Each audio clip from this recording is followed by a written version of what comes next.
everybody, and welcome back to the Wildcard podcast with KT and Notshort. Well, he's back again. Obviously, before we begin the program, always gotta wish G the best. He's just graduating. Congratulations to G, you, as I like to call it, down there. And then he'll be traveling to Spain. He'll be moving back to NJ for a little bit, then going to Spain, hop on a flight, and ready to explore Europe a little bit, and then come back in a couple weeks here. So Short's going to take the reins in here. Short, it's good to have you. Usually when you're in here, it's a little bit different vibe. I want to start you off in a sense of what you've covered here, because you've done a lot of streams for both these divisions. We'll talk a little bit about Meteorological May. We'll talk a little bit about the Slapstick 64, and of course, Thrill 32 preview, and my favorite thing to talk about, Super League. Looking forward to that as well as we start to hone in on that. What are you looking forward to talk about here? And what have you seen so far through an interesting T3 for both tournaments? Yeah, it's been a crazy last month or so. I appreciate, of course, we got to give our best to G. I thank him for letting me in his chair tonight, for today. Glad to be here once again, and wish him all the best with his travels to Europe, and congratulate him on the graduation. Meanwhile, I myself have just wrapped up year 2 here this past weekend, and home for the summer. And we're looking forward to having a good couple tournaments here in the summer moving forward. These May tournaments, and of course T4 in both divisions. Yeah, just and I'm looking forward to sitting in on this with you. We have a good time. I know we always have a good time when we do the pod, and yeah, I'm ready to dive in on what is quite a bit to cover here with since we missed not missed, but we no, never mind. That's okay, man. You're good. We didn't miss anything. We're just getting back in the swing of things. All good on that. Well, we're going to do something a little bit different. We are going to talk about the Slapstick 64. Normally on the podcast, I would go round by round, region by region, but we're going to start it off with some unfortunate, because we had not had many DQs this tournament, or this season. This tournament we had a couple. We'll start it off. 3 out of the 4, in my opinion, are excusable. There is one that we'll talk about. We'll save for the last one. We'll start it off with the first one that really isn't a shocker. Yepes Grim. Short doesn't have to comment on this one or the last one, really. Grim has a lot of studies going on. Yepes obviously gave a way more than flexible time. But Grim, of course, with the studies and final exams, couldn't play. Just more housekeeping. We wish Grim the best. We'll see what he can do in T4. Hopefully we'll be back ready to roll. Same song, second verse with Gman. Same thing. A lot of studies going on for him. Now, originally that game, a little bit of a asterisk. We were supposed to play originally the prior Tuesday or prior Thursday. Unfortunately, Camara had an emergency with his dog and it never happened. So Gman would get the DQ win there. However, he did have the emergency. So in that case, we allowed the reschedule policy. Well, Gman then just informed me the day of. I allowed it. Final exams. He's gone for T3. No word on T5. T4, we're not going to confirm anything likely gone, but I have to get a confirmation from him. You'll hear more about that post-T. So we'll wait for Gman on his progression with that. Then the third one, this one we don't really know what happened with Knight. Knight basically just set out for the... Listen, I wish Knight the best. I don't have an answer on what happened. We're just going to assume right now that we wish him the best. That's all I can really say.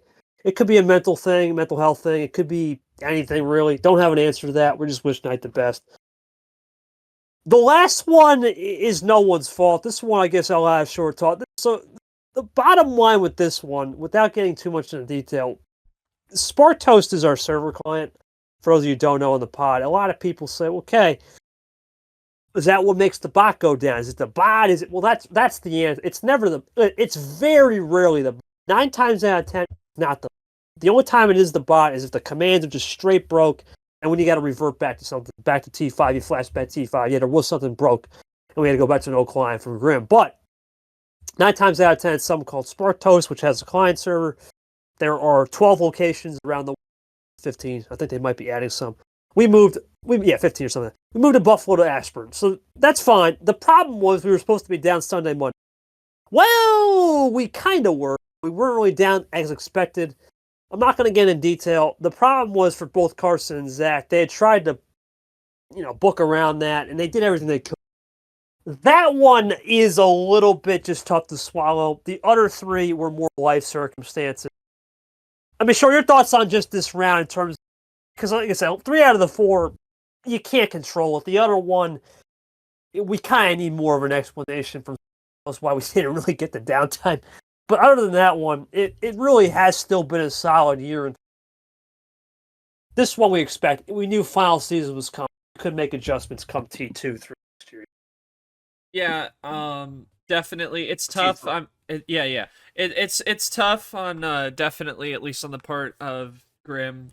I mean, he had the win in T1 had it not been for for A, content creation, and B, then he kind of threw in a sense because he wanted to. He was like, I'm really busy with exams. We're gonna go to Game 7 and Shamik's gonna win. That's kind of, so that's. Yeah. T1. Yeah, so it's kind of like that. That is also it, and Grim, is just really busy. It was, and of course we have to give him all the credit in the world for this bot. Like, he's made the game better in MRE, and we're indebted to him despite the scheduling problems he gave us. Which, I mean, it's final season. I mean, everybody's got it busy. As and Upez gets to obviously move on by virtue of that, and then yeah, Carson and Zach definitely got screwed, unfortunately. Spark Toast, yeah, they moving to Buffalo to Ashburn. It sucks that it had to go that way, but unfortunately, that's just the way the cookie crumbles sometimes. And we can't, and we always talk about, we can't force people to, and we've had these conversations a lot. We can't force people out of their more important commitments like college or family to play the game at this specific time that would work otherwise, because like that's just like that we all consider a lot of people in this league pro players, but that doesn't mean they're professionals and that this is their only job. Like, this is Discord, this is Uno. Like, we can go back to the quote, at the end of the day it's just Discord. It really is. Like, we've made this league really, like, it's really become a high tier in terms of the competition we have, but ultimately it's like there are things more important than that. Like I said, I had a busy weekend moving out from college, celebrating girlfriend's birthday. I got my sister graduating 8th grade coming up midway through this week. So there's a lot of things that go on in life that are that should be higher on the tick list than on the priority list than playing an Uno game in this league. Like, that is much more important. And I'm it's unfortunate that any DQs have to happen, but I mean, I can, apart from the Carson Zach one, I really the rest of them I can completely understand.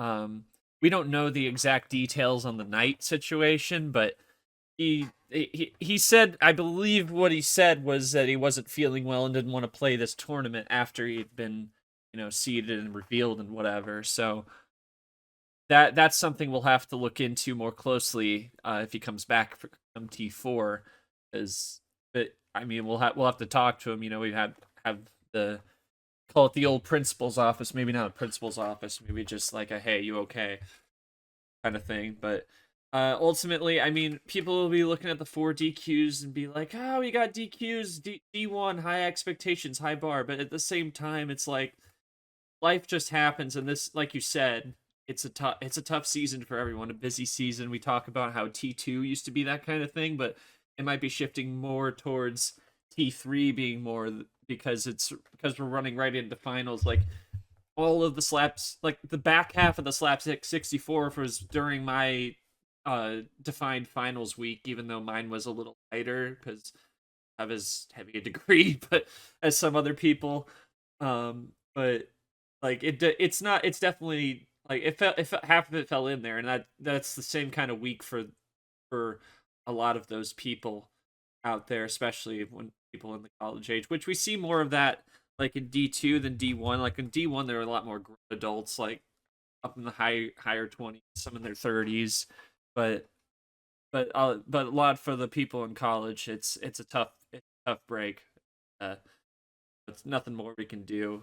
We wish everyone the best, moving forward, and looking forward to seeing them. But yeah, it's just tough, but it is what it is sometimes. And the only one that it truly got screwed over by that was Zach, unfortunately.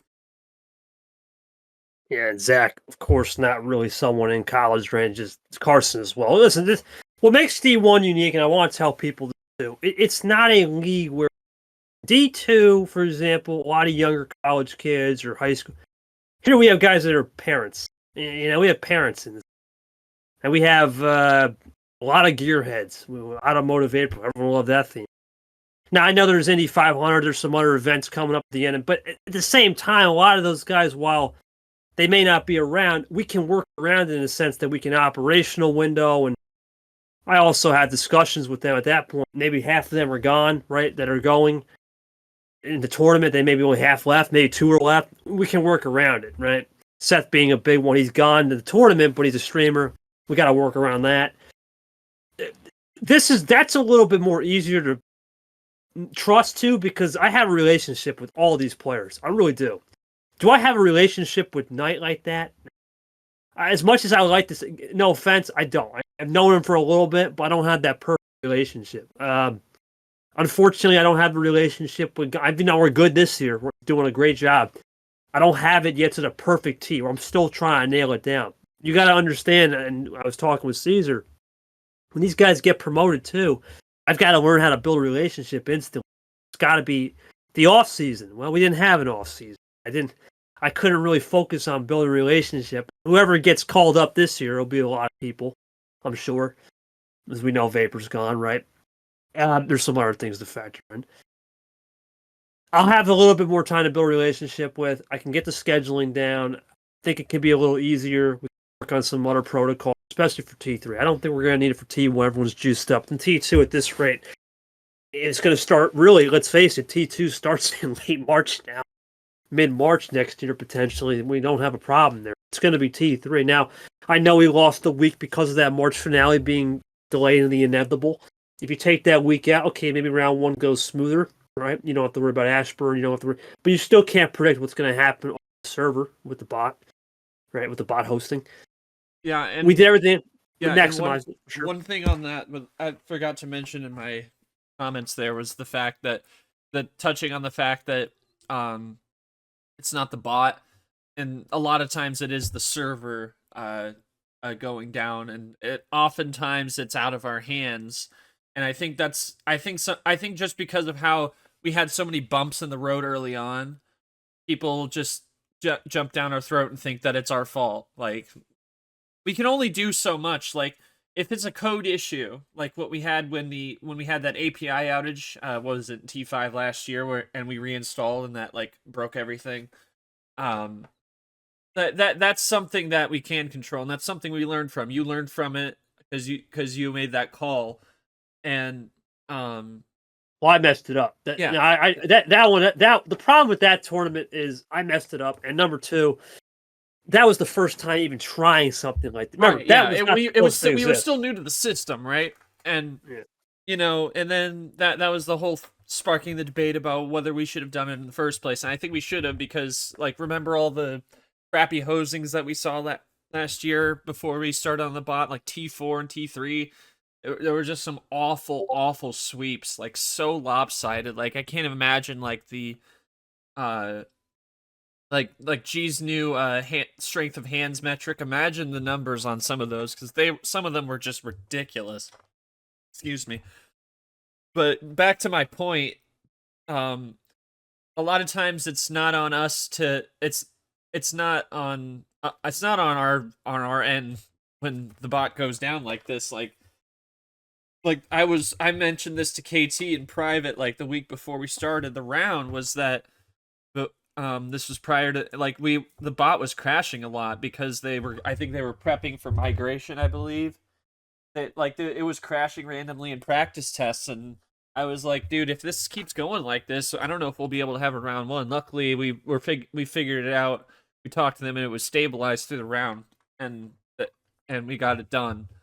Just and only had the DQs that were going to happen regardless of that. But yeah, like the suffice to say is like people will come let us know like, hey, get the bots down. What's going on? A lot of the time, it's probably their servers, and I think.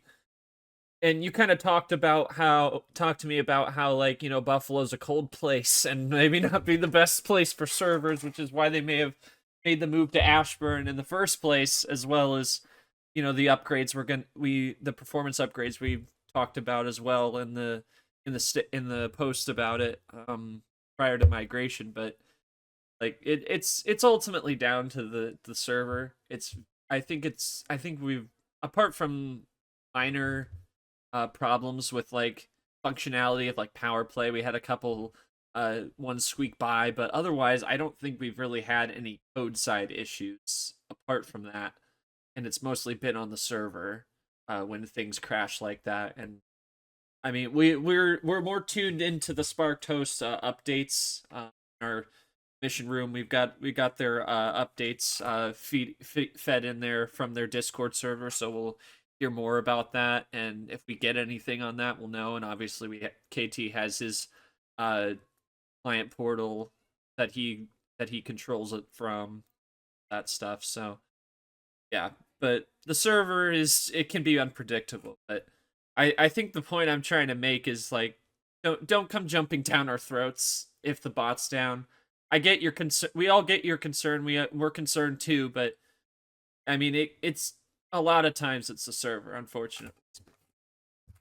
The only time it was ever us was something I messed up with. Yeah, that API thing, that was the only time. And I think anything else other than that wasn't the bot completely crashing. It was like it was like we had like a couple first turn power plays or back to back Super League. During Super League, that there was a billing issue, but that's an unrelated thing. Yeah. That's yeah, unrelated to the bot. That was bad. Yeah, and like I said, that's not that was about it. That's not a code issue. Like, that's not on Grim to fix. Like, that's nothing Grim can do. Like, that's something clear. Like I'm not saying don't ask him, because he knows the system. He built it himself. But at the same time, like, a lot of times it may just come down to a server, and he can probably still find that out himself. But ultimately, he can't do much, because a lot of times his code isn't the problem. And yeah, there were some, like I was saying there, we had some like illegal power plays that were allowed by the bot, and we closed those loops. Thanks to Yoshi for getting. I know Yoshi helped in with that as well. As saw them, I know he helped in on. So shout out to him as well. Yeah, ultimately, a lot of times it's on the server, and I know a lot of those crashes pre-round one were because of that. Thankfully, we have the Spark Toast Discord server I'm now in. We get up all privatized updates, only to the control room for now. Yeah, fed to the control room. Yeah, can't publicize it. We can't have technical terms out there. And we'll make statements to the public if we have to. That's that we'll keep that PR going.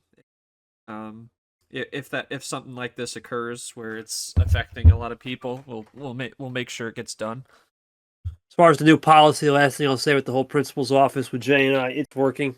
And we'll talk about that in one game. We'll talk shortly, but it's working. It's definitely a better system than, let's say, whatever the system was prior, for sure. So I'm looking forward to that as well. All right, we'll move over to our first game, though. And our first game was, of course, G on a bye. It was Sanford Retro. Nothing to talk about here. This was a joke. Charles Sanford himself, he decided playing the game was a joke. Retro just, I don't have anything nice to say. I don't got nothing nice to say. I don't really either. There really wasn't much to say about it. I think Sanford set the matchup up against G, who sits on Bye Island. I think he got the job done, plain and simple. I don't really know what more you can say. Retro just wasn't that impressive at all. I don't. I don't know. I don't got an answer to that one. We're just gonna say congrats to Sanford. We'll preview Sanford G, which is gonna be insane Oh boy. a little bit later. Yeah. That is gonna be security moment. Anyway, let's go to talk about now the one story that has been obviously in this situation. Carson got the DQ win, so he no matter what will move on. So how will we do with Sting? Remember, we missed the Red River Showdown, but we had a possibility of playing a little, 6 shooters and a little Lone Star State Showdown. We got it, but a lot of people had said, okay, is R done? Is he check guard finished? Now, partially he might be. The persona might be gone. But as a player, round 1 Ard had been missing for a very long time and wasn't here for this game. Looked back at the stats. It was a pretty fair game. Ard found a way, and I think looking back, sure, I have to say, it probably was that game 3 power. We talk about this. The power play. You got to use it. Right.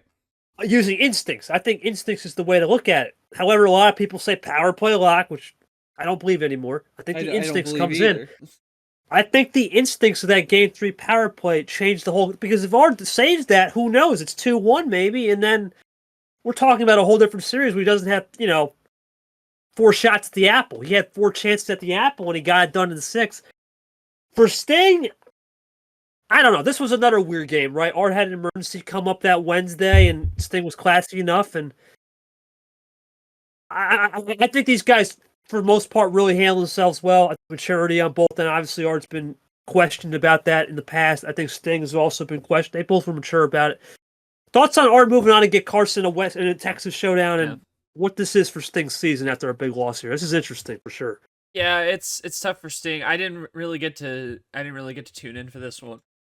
Excuse me, because of the time it was, but because I was out working, but I had those same thoughts about Sean Ard, and we all saw him at the reveal show, and reactions we had. We didn't realize, and I think and obviously the emergency came after that.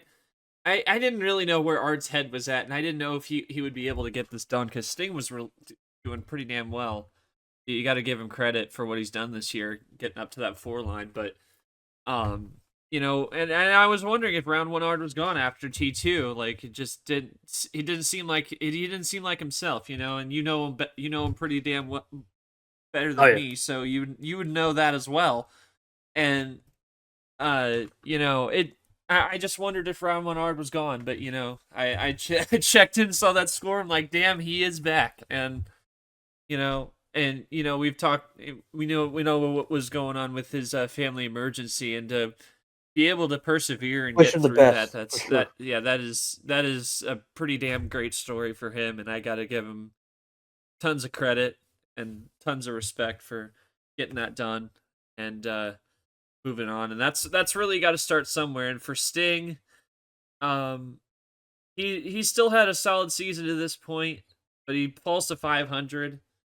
And I think he really needs to pick up a couple, at least in T4, if he's gonna want to stay in contention, because it's a long way since that. It feels like a long way, at least since the T2 run now at this point. But we'll see how it shakes out. Come T4 for him, he's got to put together a big one, but I mean, he's not dead in the water yet, at least in terms of playing beyond T5. Sting's gonna have to step it up. Looking forward to Carson Ard, Texas Showdown. It's Golden Star State. Congratulations to R2. He got his 100th game. I want to say, well, actually, congratulations. Yet it's gonna be more of a delayed sell. We were supposed to have that game on stream, but then of course I made the executive decision. Yeah. It's not worth streaming that game. Yeah, it's not worth it. Yeah, well, because I think part of it was because we didn't really know where his head would be with that situation he had. That we weren't really sure. Is it going to be a good idea to be asking him questions and stuff? I think he really just needed to lock in and get it done, and that came up in. I believe that was in Game 5 was his 100th, because if these records are correct, then I'm looking at that 101. yeah, that should have been Game 5 that he got that 100. So congrats to him on that as well. And we'll see what he does against Carson. Definitely would love to see him get that second win. I think that would probably keep him safe to stay in D1. Obviously, it's early to talk that kind of stuff, but it'll definitely cement him in for sure. You are doing a good job, and many 0-win guys definitely have done a good job to get off this. We'll talk more about them, but this was a great game. Did not see it, however, looked back at it. Clay Austin, Rogers, of course, coach. Coach basically put Clay in the chokehold for most of that game on that low tier, and ultimately Clay found a power play, but Coach really was about to turn away. If he does it one turn earlier, he gets the win, right? Back and forth, one of the few that went 7. I think Coach has made a step this year. He is 100% made a step this year, which is great. Clay, listen, listen. Clay's a buddy of mine, but he even said himself he's got to be better. Right? You can't be taking these games lightly. You can't be going 7 with guys you should theoretically absolutely destroy. And even himself, he still can't get over the fact that he lost with everything against Lane. Lane had 0 points in that game. Yeah. Ever since that game, he's been trying to make that statement. I think next round's going to be big for him. But for Clay, good win for Coach. I'm just happy to see improvement because where he was last year, he said his head wasn't in it. It's been way more in it. I think helping with the booth has given him a new fresh insight. Yeah, and him and Seth have both been that way. They've both seen more of the strategy, you know. They've definitely gotten to see put more looks on the board. Unfortunately, for Seth wasn't able to put it together quite the right way. But I mean, talk about him coming down later down the line on this topic. But for Coach, I mean, it's definitely love to see him competing. You know, it's I definitely see him last year. Definitely wasn't. I didn't really know the man that well, and I didn't really know, but I've worked with him in the booth as well as yourself, and really come to like the man, like talking to him, interacting with him, commentating with him. It's been a fun ride with Coach, and for Clay, big win, and finally got the win he wanted, after that tough lane game, and I remember we were running parallel along with Rip and Goldie, and that wasn't able to, and that wasn't streamed, and that was running in the non-stream. We were just watching that go seesaw back and forth as we watched Drip versus Goldie in the Slushie region as that went to the popcorn region. But crazy to just see that thing go back and forth, and we'll see what happens. And I mean, also you got to make note of the fact that the last 2 games ended in under 2 minutes. The luck was kind of going both ways in terms of how quickly they could run through games, but obviously, I mean, it was 24 minutes, 13 for 7 games. That's pretty quick. So we'll see how Coach comes. How he comes out T4. Looking to cement himself for sure and get win number 2. See what he can do beyond that. Yeah, that massive win. I think regardless, when you beat Chomick and even said himself, that's a confidence booster. So he still has that as a feather in his cap. Yeah, you just can't win them all. And obviously Clay looking for another big one with 5 coming up. Now, let's move over to it. Probably one of the more shocking results. I think the next 2 are more shockers. Everyone knows Jay Caesar in round 1 is due for really just putting the absolute curb stomp, especially a quad 3-4 player. But he was going up against the defending tournament, or 2 years ago, a tournament in Gold. Gold has had a miserable last 2. Let's face it, since that Super League incident, it's been miserable. I know he had a great run T4 last year to get to the Sweet 16, lost to Tyler as a hundo, but where's he been? And he showed up today or showed up that game and did great. I was on that game, streaming it. And Jay said it himself. I was due for a lot. Remember, he had won, I think, 10 or 11 in a row. Yeah. He was the guy, right? Obviously, you think about Jay Caesar, you think about KT, you think about Vapor, Ashley. Really, those are the round 1 players. And, well, it's over for Caesar. He'll have to start a new streak. Thoughts on Gold moving on? I think Caesar still at 4 wins is in a good spot, considering there is a massive cutoff from 3 to 4. Not surprised. Yeah, and the 3 to 4 is just there's only we got 6 in the 4 wins, and then about that many in the 3 wins. So, or that, but yeah, I mean, yeah, you said he was due. He felt he was due, okay, my reaction to that result was. Can you guess what my reaction was?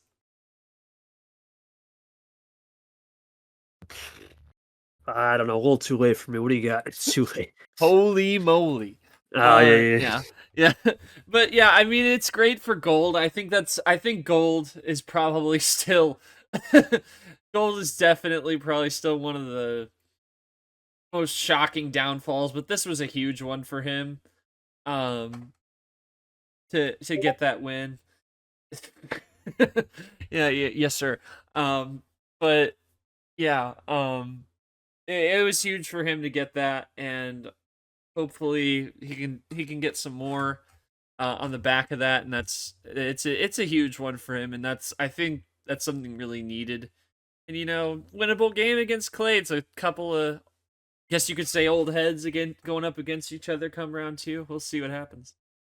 Medalists, right? T5 Clay, T3 20.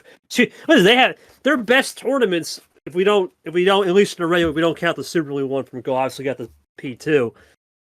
Or years ago, 2 years ago, ancient times. This right, that was 20 months ago for Clay, and then for Gold, it was 22 months ago. The last time we really kick it into gear. Yeah, that'll be a statement game for Gold. I think that's a testament to how competitive this league has gotten. Like the OG people, like look at how, like Fitzwater was a legend, and then obviously he had his personal issues, but he was a legend and he got relegated. And nobody is safe in this league, and like there are so many there's so much great talent, and I think that just really comes to show how many did you have by the end of how many did you have in the T5 entry list last in 23? Like how many did you think how many just a guesstimate, it just keeps growing. So we had 44. 44. Yeah, and we're always in the 60s, if not maybe the high 50s. Like there's so much talent to go around. Like all the rookies that jump from rookie to legend and up to master, and it's just showing how much parity and competition there is in this league, and it's only going to keep going like. But this league has grown tremendously. Yeah, there's no doubt. But point to that is that hats off to him for getting that one, because like I said with Ard, you got to start somewhere. You got the only way you can turn it around at this point when you're in that 13 to 16 land, you got to make a monumental upset or to get yourself back in gear, or at the very least put on a good show as a 15 or a 16 to push yourself up, to try and get a more favorable draw. But you got to start somewhere, and for Gold, he finally got himself going big way, and now we'll see how Clay and Gold tangle there in Triller 32. We'll talk about that coming down. It should be a good one. Now we'll go over to one of the more shocking results. We talked about 2 guys that got the win, Gold. 0 win players. Well, JT desperately needed one. This was just unfortunately one of the few games that we just did not see the luck going in JT's favor. And part of me wants to say this was a little bit of retribution from last year. I think we had both discussed this too. Listen, last year some of the hands he was getting, both spots too. Super League. God. Unreal. Some of the hands he was getting was unbelievable. He was. Yeah, he was getting those rubs a little bit too much, and now he might have ran out of lotion, Kay. Maybe he might have. This is a weird one because Peter, ironically, had just gotten torched by Vapor the last time we saw him, and guess what? He found a way really just to get not only luck, but the only game JT said game 2 he should have had it. Game 3 maybe a power play, but even then it would have been a Sting Art situation. It would have been 4-2, and. Congrats to Peter. I don't want to talk about relegation. I don't like talking. No. However, I will say for JT, it's surprising to see him in that spot. Yeah, it is surprising. I think there's only one thing I will say. It's like a little cap in his feather. He's due for one, and the fact of the matter is now he's on house. Now, he's Yeah. the one of the few players that we had talked about this in the last episode. We talked about the players that have been everywhere in the mountain, top of the mountain, bottom of the Base of the mountain, and back mountain, to the yeah. top. Under the Right. mountain. Right. There's only been two real players. Let's say myself from the start, and then there's Ashley. Right. That's about it. It's always been at the top. Yeah. JT, he was kind of more the player in that upper echelon. Now he's at the bottom. Do you think he's got a shot to maybe prove the world wrong and say, okay, I'm now at the bottom of the barrel, but I do have that house money mentality the rest of the season? Well, yeah, I think he definitely could. And the house money mentality can be dangerous, but at the same time, it could also be non-existent. Look at how DJ did with with what we were calling house money in Super League last year. Like, it ultimately depends on how well they can tackle the house money mindset. I think JT could, and I mean, like, those hands were ridiculous, and I wonder if, well, I mean, obviously he's getting retribution for that. Not necessarily didn't play bad. Excuse me, but like, I remember talking to you about him last year, like when he blew that 4-0 lead against Ashland, like that. God, like he had done really well in T1, and then the other up until until like T5, he really didn't do a whole lot to impress me. Like, he just didn't look that great. You know, his power play game was weak. We all know plenty about that, and that's what. And you know, we were talking about it pre-Super League. That's why he cooked in the group stage, because he works better without a power play on the table. And I mean, he still, and credit to him, he still got the silver medal. Once the power plays came into play as well. So maybe it's not all on that. But obviously that's why he cooked and got so many points in groups. But my point here is that. I mean, he's improved a lot since then, and you know, I think maybe being in the booth as well has done that as well. We talked about Seth and Rogers doing that as well, so I think he definitely can be poised for a bounce back. And house money, we'll just see who he gets next time out. But I mean, it's definitely there. It's just whether that translates to a big turnaround. He's got to get back to his roots. I think maybe going back to some 2K23. That's crazy to say. Yeah. Sometimes running it dry is not the worst thing. Real quick on Peter, big win. Yeah. It's been, I'm not going to say a resurgence. I think for Peter, it's about taking the next step. Get to that Elite Eight. He's talked about it after that Vapor loss. It's not about it's get to the Elite Eight, and then we can start talking about that SL. Because listen, he wasn't the first. He was 10 OGs to make that. He wants to get back there. You look at the 10 OGs that made it. Peter, two guys we don't care about. Sanford, myself, G, right? Cody Lamas, Yepez. That group, Aria. Of course, Aria didn't play last year. In a sense, those guys have a little more chip to get back to where they need to be. I say Sanford, myself, have aspirations for 3-peats on that department. They have a little bit more chip in the sense that, hey, we were the OGs. This is our tour. We started it. Peter and JT were OGs. So those guys automatically have a natural chip, considering we have all this, not turnover, but all these guys that get promoted and all this new hanging fruits come in. It makes things a little bit more different for the OGs that already have a natural chip. We still want to own the territory. And speaking of this game, man, oh man, proving the doubters wrong. What a job, Ellis. Game of his career. Incredible. Didn't pump and dump. Even the one time he did, it worked because Fitzy and I were calling the game, and that helped a little bit. Fitzy reads, man. The Fitzy and KT reading, which is unbelievable. Reads. Oh my god, man! Great game. Congratulations, Ellison. That's the story. Andy, not really concerned. He's had 4 wins. He really was on house money. He's never been up there. The fact that he had a 4-win season, I think he can still make something happen. For James, he needed that in a big way. That's like hitting a clutch 3, man, at the end of the game. The only difference was that clutch 3 at the end of the game ain't no half-court shot. That was a full quarter because he had nothing going for him at all until that moment. No. Your thoughts on this? And we talked about it last year, and we talked about it this year. We said if he doesn't change the strategy, he's not going to win, because the aggressive pump and dump as soon as you get the ammo has never worked for him. And I don't think he recognized that for the longest time. Like, like whenever he'd lose, he'd chalk it up to something else. Like he would never find a way. He'd never think. He never seemed to look within and figure out maybe I'm playing. I need to change my strategy a little bit. And like a lot of the times, there's nothing else I could have done. But we talked about it on the stream a little bit, like talking about he was playing the patient game, and that was what got that's what got him to click. That was what was clicking for him, was the patience game. And I think if he wants to do anything more beyond that, whether it's in this tournament or in the next two, then I think he needs to start dabbling in that more and taking his time, because slow and steady wins the race. Now, if you're in D2, that's a different story. There's a hell of a lot more of aggression there, a hell of a lot less patience. And like I said, I'll quote Harvey Specter here. You don't play the odds, you play the man. You don't play the odds unless you're like juiced on a lot of colors. You're playing the odds of a +4. You're playing your opponent, right?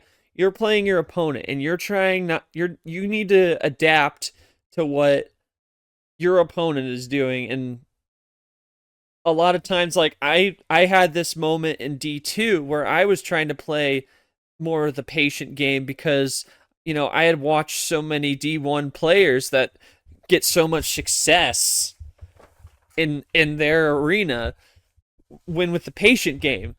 But the thing is, you can't really play too conservative with the D2 crop, because they play a lot more aggressive, and sometimes they can set you back too far, and then you might have an option to try and pull even. But a lot of times I went too conservative, and I got burned pretty bad because I held my tongue for too long. So it depends on who you're playing ultimately, but I think in D1 for James, it's really got to come down to trying to play more patient, play a little more conservative. Obviously, you'll gauge how conservative you need to be from game to game, like from opponent to opponent, but play the person across the table from you, and don't always pump and dump, because that we all know that's never going to work. And ultimately, bottom line, I'm proud of him for getting it done, and I'm glad he finally changed it up, because sometimes the way watching him play like that was just painful to watch. Sorry, James, but that's just the truth. And for Andy, he has the 4 wins, so he's not in a super terrible spot. Definitely can't slow down, or it's going to be another year on another postseason on the sidelines. But we'll see what he can do come T4, and see if he can try and bounce back from this. Obviously, I think it was, and this is a classic first take question, Kay. It's did Ellison win or did Andy lose? I think it was definitely more Ellison won on that one. Yeah, he won, no doubt. You got to look for him. It's real opportunity. Peter is a guy you knows. Yeah. Big opportunity. That's big. And these guys have been. It's definitely a winnable game for him, and who knows what could happen beyond that for him as well. He's happy to see Peter, because when you play, if JT would have won, you just don't know. JT get a crazy hand, and then JT's boomer bust. And in that case, if he does get better hands, then maybe you should pump and dump, because you have no idea how much lotion JT's got. You know what I'm saying? That's true, but it's JT that was dangerous though, because 1 win versus 1 win, and he's never been there before. It actually would make the game almost. It'd be an enjoyable stream, but it'd be more cracked out than ever. So it would be a crack show, 100%. But these guys know each other from the NR community. Yeah, pretty sure both going to Indy. That is kind of funny. Should be a good one. Look at this region now. G Sanford. We got some old. Listen, G Sanford, old names. Ard, Carson, T5 guys, right? Or T5 2023. Yeah, Clay, 2023. Gold, 2023. Peter, 2023. Ellison, 2023. This is 8 guys that have been here since the start, at least the first iteration of the year. Since first year. Yeah. We'll see how this one goes. There's a lot of names that could be scary. Peter moves on. Peter Clay could be something. Do we get Giard somehow? God. That could be nuclear. That pod G stand for arc. That is a. Where's the security? Yeah, that's a security kind of thing. We need security on backup. We'll move over to the next region. This was a game that a lot of people had hyped up. You know, Avion DJ. That was one of the few games that actually had a rematch. Ironically, from last year in T3, this was not the game. DJ. No, that 5-card start, he got that win. After that, was outclassed. Wasn't even +2 control for Robbie. He just outclassed him. Not much more I can say on that, man. Nah, I don't got much. DJ even pumped and dumped game 5. Tried something. I got nothing. Unless you got something, I'm free to move on. I'm free to move on. Yeah, you basically laid it out pretty easily. Yeah, you know, not much to say there. Yeah, we'll see what he can do. I mean, I think I had hope for him. I thought this would be his game because, I mean, he seemed like he was kind of reforming when he went 7 last time out. So I guess we'll see beyond that if he can try and turn things around. I mean, obviously, he might drop like to a 10 or an 11, and those are still favorable matchups for upsets. I mean, we saw 3 out of the 4 11s move on, and the 10s we saw. Let me see. Yeah, I think all the 10s went home. Yeah, all the 10s went home, but I mean, there's still close matchups on the seeds. Obviously, I'm no Charles Sanford over here, but you know, I definitely see him staying in a favorable seed line, at least for him to try and turn around. And I think I feel like he might turn out to be due in T4, but I mean, it'll depend on the draw potentially. And yeah, and Avion just outclassed him, like you said, and now we'll get the we'll recover the lost media from Auto April as well coming up. Yeah, that'll be a good one. We'll finally get that going. Yeah. Obviously, we're the two guys that really. It's funny because we're the two guys that probably want Super League bad. Obviously, we both know the roots of Avion from Indonesia. We all know KT roots. We're the two guys that want this one bad, so it should be a good game. We'll move over to, obviously, Superior moves on, Night DQ, wish him the best. Another game that did not see and not much to talk about. This was a game where it just seemed Jenna kind of gave up and Ghost took care of the Ghost in Ghost fashion, quick and easy. I don't really have much to say here. So I don't see anything really from Jenna. It's been working all season, just kind of admitting defeat. I don't really got much to say. There's no reason for it either. Just kind of gave up. I don't really know. You got anything? Yeah. I think that's all I can really say about it. And I think, and we'll talk about the rest of the region, but I think this coming down, but it feels to me that this region is just like, as we know the full results, like I think this region, apart from these next couple, I think are just really people like, it seemed like people were the winners in the 4-1s, which apart from the 2 we'll mention here next, they all just seemed like in full control, or their opponent kind of wasn't in control, and for one reason or another. So it'll hopefully set up some good games. Come round 2, might see some more competitive fire with these guys moving on in pretty convincing fashion. But yeah, it's the same thing for me for Avion, same thing for Ghost, and same for the other 2 we'll mention at the end here. Well, this next game was great. We saw no +4s, old school meta, classic reading, everything you wanted in a game. Classic NYNJ, Seth versus Yoshi. Yoshi gets the win. You know, Seth even said himself, that was a fun game to be a part of. It really was. It was back and forth for the most part. The fact that we had an old school game breakout, considering we don't see that meta ever.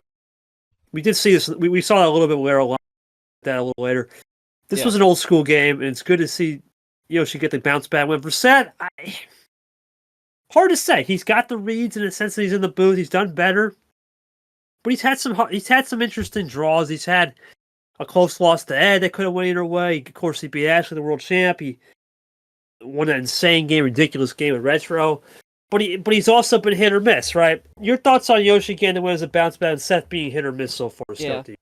Yeah, I think it's tough because I think Yoshi was really in need of this one. I think he really wanted to try and get a bounce back from that, and then this, of course, was his best tournament. We talked about it like we talked about it in the stream. Like they were both, they both had a top 5 in T3 last year. Like they were both, they were both like had their best tournament, or I believe so. Did I have that right? Yes, it was. I'm pretty sure. Unless they were both top 5 in T3, right? In 24. Yeah.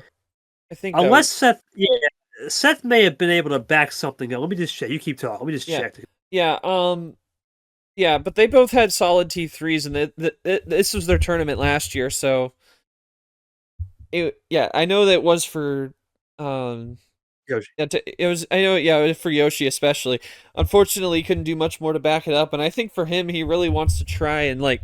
He really wants to make it. I think he definitely wants to make it to the BKK in Super League. So it's a big win for him to get on the good track, and I think if he really wants to make that, he really has got to make a big run here, if not win, because he's had a couple tough losses, and he might have a favorable one to win, but round 2, which we'll talk about his opponent in a minute, but which he's on a little bit of house money. But for Seth, hit or miss, but I do think I don't know if he'll make it if he's still out there for Super League, but he's definitely not in a bad spot. But he's definitely got to put some stuff together because he's in a tough one, and I mean, he's talked about learning all these strats from being in the booth, but ultimately it hasn't really worked perfectly for him. But I think he'll probably find a way next time out. He will. Seth's good at adapting and learning. I think he'll find a way, as you said. And for Yoshi, we'll see 2 wins now, and the only thing is here, we talked about this next game. I mean, 444 days, that is a long time in anything. But to not have a win in 444 days, your last win was playing a guy that's not even here anymore, right, in Fitzwater. Yes. And that was a 2-hour, 17-minute series. Costa deserved this one, man. But I know Logan wasn't at 100%. At the end of the day, you still got to play. And I think for Acosta, I'm not going to say he did anything special. I think we talk about who won this. I think Logan lost this game more. And the reason why he lost this game more, and he even said himself, sure, the mentality, but game 7, he throws a power play and has the winner and just said, okay, let's try a double move. And we talk about the double move. We see G do it. You throw the power play. Usually you think, okay, next turn, game's over. And it was a good move. I thought at first it was a good move, but then looking back, he just drew, and that changed the whole game. And Acosta was able to just hang around, and he found a little bit of that sniff of the upset and got the job done. I think Logan's going to look back and say, you know what, maybe could have handled that better.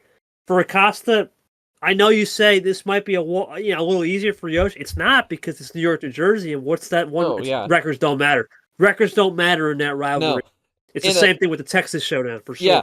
And I'm not saying that it would be easier for Yoshi, but I think I'm saying it's more favorable, just because of that.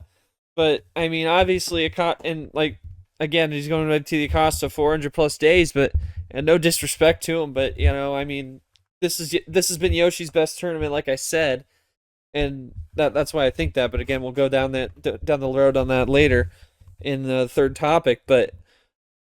Where we are now with Acosta, it's you gotta tip your cap to the man.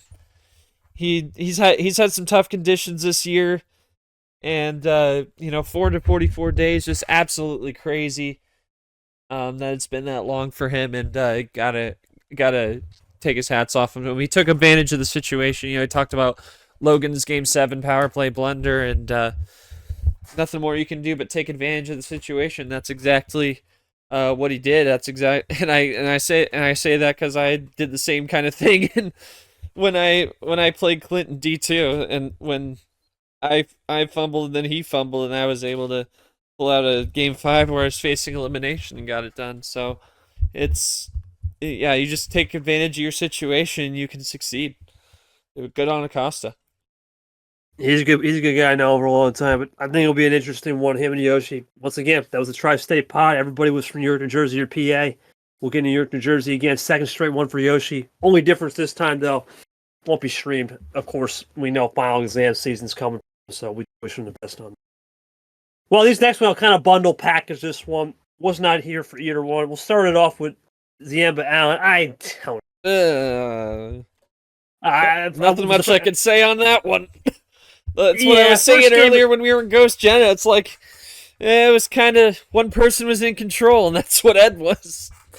Yeah, it was in control. However, looking at the stats, there was merit to actually say Allen just did not get the cards. It's kind of the same way with Vapor M, ironically. M was looking at the game, was getting the cards early, and then just kind of didn't get the cards when needed late. I'm looking forward to Vapor ZM, but man, I don't really have much to say. Yeah. This was just these two games almost mirror image. Nothing really to say. Too much control for two players, and Vapor ZM, but kind of a spoiler alert, is I think one of 3 top 25. There's not many. No. I think we went through it. We didn't think there were that many. Yeah, round 1 we had no top 25 matches. I don't even think the closest one we had any to a top 30 match would have been I think myself put Allen at 30 on the board, and I think someone else had Allen at 31. Ziemba was, I think, 20s, 15s. That would have been the closest one to like a 15 and 31. I know there's a lot of people in the commission that had those guys. That was the closest match we had to Allen Ziemba being a top 25 showdown, which was never won. The rest of these games were just lopsided in terms of ranking. If you look at this region, I'm interested because it is a chalk region. KT Avion chalk. It's a pure ghost chalk. Vapors. We had the 2 underdogs, but realistically, Yoshi's been here. He's trying to get to that upper echelon. Acosta's just the true unreal story of this tournament. To get that done after 4 days is you got nothing to lose. And that's a scary precedent. Yeah. You have nothing to lose like that. It's a scary situation, and I think that's why I say it's not going to be easy for Yoshi, but it can be favorable because he's on house money from breaking the drought. But at the same time, he was also on a drought for a long time. I mean, there were some things going against him, but I mean that's that long a drought, and obviously it includes an off season. But at the same time, like Yoshi, like he's had some struggles, but best tournament. So it's like. It'll be tough, but like Vapor Ziemba is definitely be a fun one to watch as well.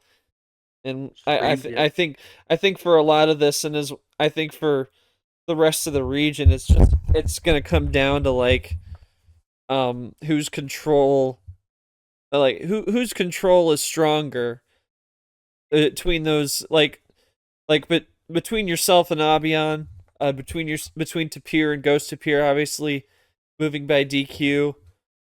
But I mean, I don't think we've seen him have a DQ like this in D1 at least. I wonder how he'll handle that adversity because it works against people, works for people. You know how Sanford hates getting DQ round 1. If he loses, that's the first thing he points to. And then other people will be like JT, and they're just happy to move on to the next round if they get a DQ. So, there's that, and then Ghost obviously just having control, maybe kind of just, was set up for success against Jenna. Not exactly sure on that, but we'll just see how all that goes. But we'll talk about it more in depth coming up and later on in the episode. Yeah, we'll move over to Region 3. We'll keep it going. Slushie region, another game. I really don't have much to say. It's unfortunate for Drip. I think this one really... Listen, Logan, okay, after a long day, we're understandable. Yeah. This guy's he's a business owner. That is just, it's not easy. It's not easy. Yeah. 70 hours. 70 hours. Like, we got, you always say this to me when we're talking about Drip. in conversation, like, bless his heart that he's, playing the game still, like he's finding a way to get it done. And like I remember he was tuning into some streams like in T1, and he's saying in the watch party chat that he was like, hey guys, I'm tuning in to watch. I'm quote unquote spreadsheeting right now.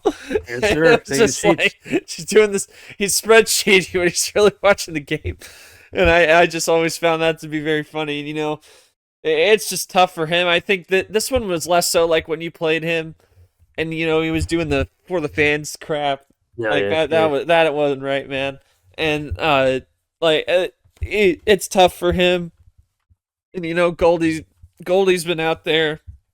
She's now 2-2, and I think she could do some good things coming up next round. I think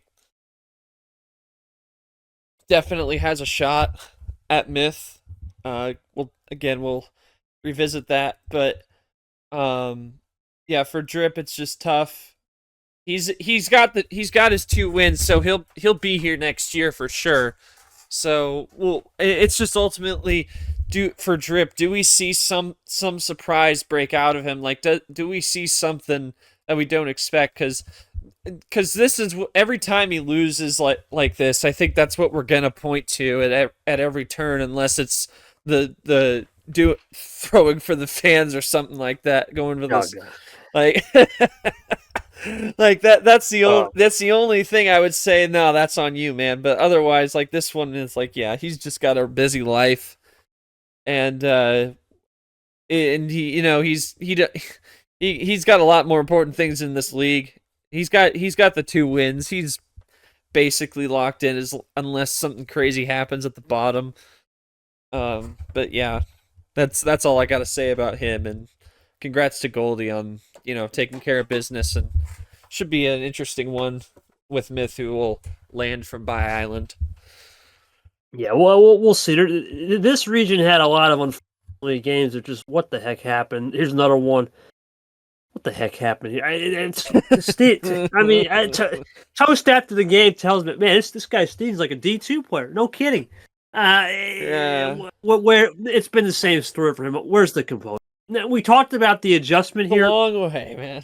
I don't know. The problem is, and for Steve, I get where he's coming from. You can try to have fun, enjoy the vibe. It worked. Listen, it was working against him against Vapor. I thought it was, but yeah, Vapor plays into it sometimes. It doesn't work for everybody. Even a guy like Crikey, man, he knows it's playoff time, and he locked the hell in. And unfortunately, oh yeah, exactly.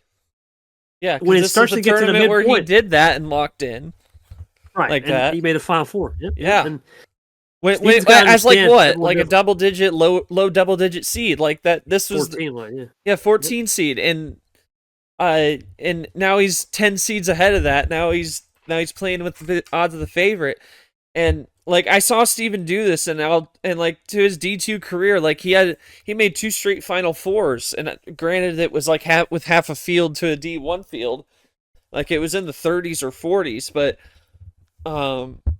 like he made 2 Final Fours, and then he kind of tapered off in the latter half, but then and you still give him credit for what he did last year in the chip. Like he had to win 2 straight I think it was best of 9s to even have a shot at. He had to win 2 straight best of 9s against Background because he came up from the lower bracket.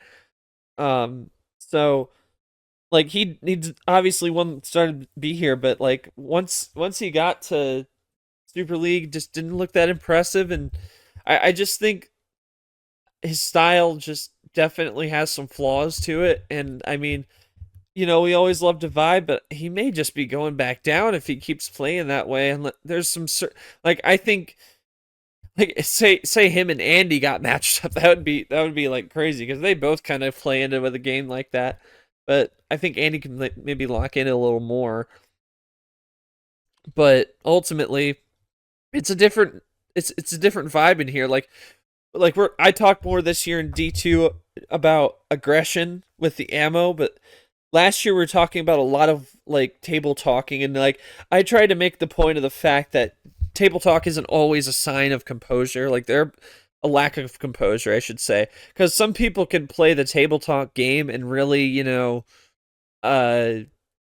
they can really lean into it and, you know, play mind games with these people. But some people, they're just doing it because they, you know, some people are like leaning into the vibes like Steven, and may be a sign of a lack of composure, you know, especially if it's not going your way. So I feel like it's something he has to revisit. I don't know if it's going to change. It's kind of one of those things where, like, you know, talking about, like, you know, not people not chanting their commands together in one message. Like, it just, old habits die hard, and it may just be that for Steven. And ultimately, we're gonna have to see where he lands in T4, and if that's gonna be a matchup where that kind of thing can work out for him. But I mean, against a lot of the field, it's not a likely prospect. No, it isn't. And as I said, and you said, it's not easy. It's competitive up here. You think about the gameplay. It ain't even the gameplay, man. There's a difference between gameplay and composure. Composure is something you can control. Yeah. Let's face it. If you're going to be stuck on these lines, you're just going to get better players, and these guys aren't going to stoop to their level. They're going to be locked in, especially when we get to T4.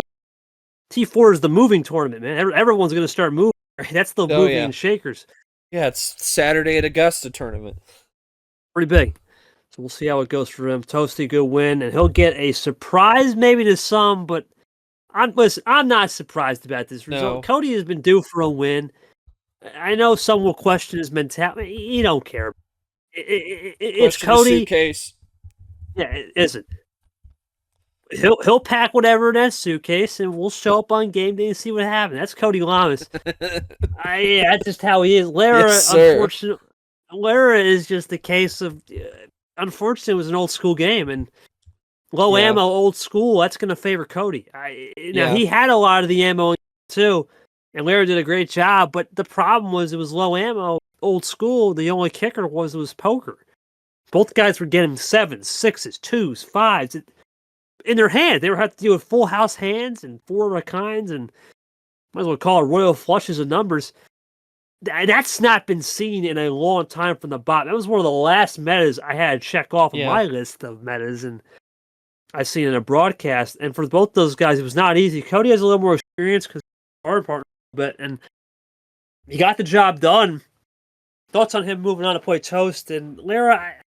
I think the fact that he's even up here with 3 wins and a really good season so far, considering where he's been most of the year and his career, it's a promising sign, more of an improvement, similar to A. Rogers and, to an extent, Costa Seth for sure, Ellison.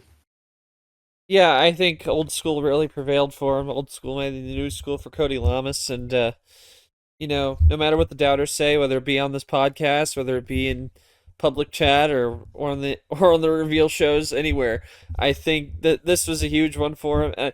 I think knowing how the game turned out, it doesn't surprise me how the score was, but going into it, I didn't expect him to sweep. Now Lara just come off a huge one, and I think that was, you know, we saw it with Tapir last year where he had a final two concurrent Final Four runs in T2, and then in T3 got reverse swept by Lane Sanders. And it's the same kind of thing. Tournament win hangover. It happens. Like we saw Luke in D2. He won February Flurry the first tournament, and what happened in round 2? In T2, lost in round 1 to a 16 seed. Nobody is safe, no matter how well you did. Lara, you got to give him credit. We gave him plenty of props for the deep run he made in T2, but you can't let that hangover get to you. You can't celebrate too long because the season is not over and you still got work to do. So we'll see what he can do to bounce back in T3 or T4, but obviously, again, hats off to Lamas. He needed that one badly with how the first 2 went, and good for him for getting back on the horse, and we'll see how he does coming up against Toast. If it goes more crack show in, it may be a better one for Toast, to be honest. We'll see. Cody's a guy that he's locking in when he likes to lock in. Toast is a player. We'll talk about more in the previews. Got multifaceted looks. We'll see how it goes. Speaking of 2 games that were crack shows in different ways, Cap got outsmarted. He tried a 15 carder. I think Caesar said it best. Caesar said it best. the moment you keep trying things and you think it's going to work, you almost just become insane.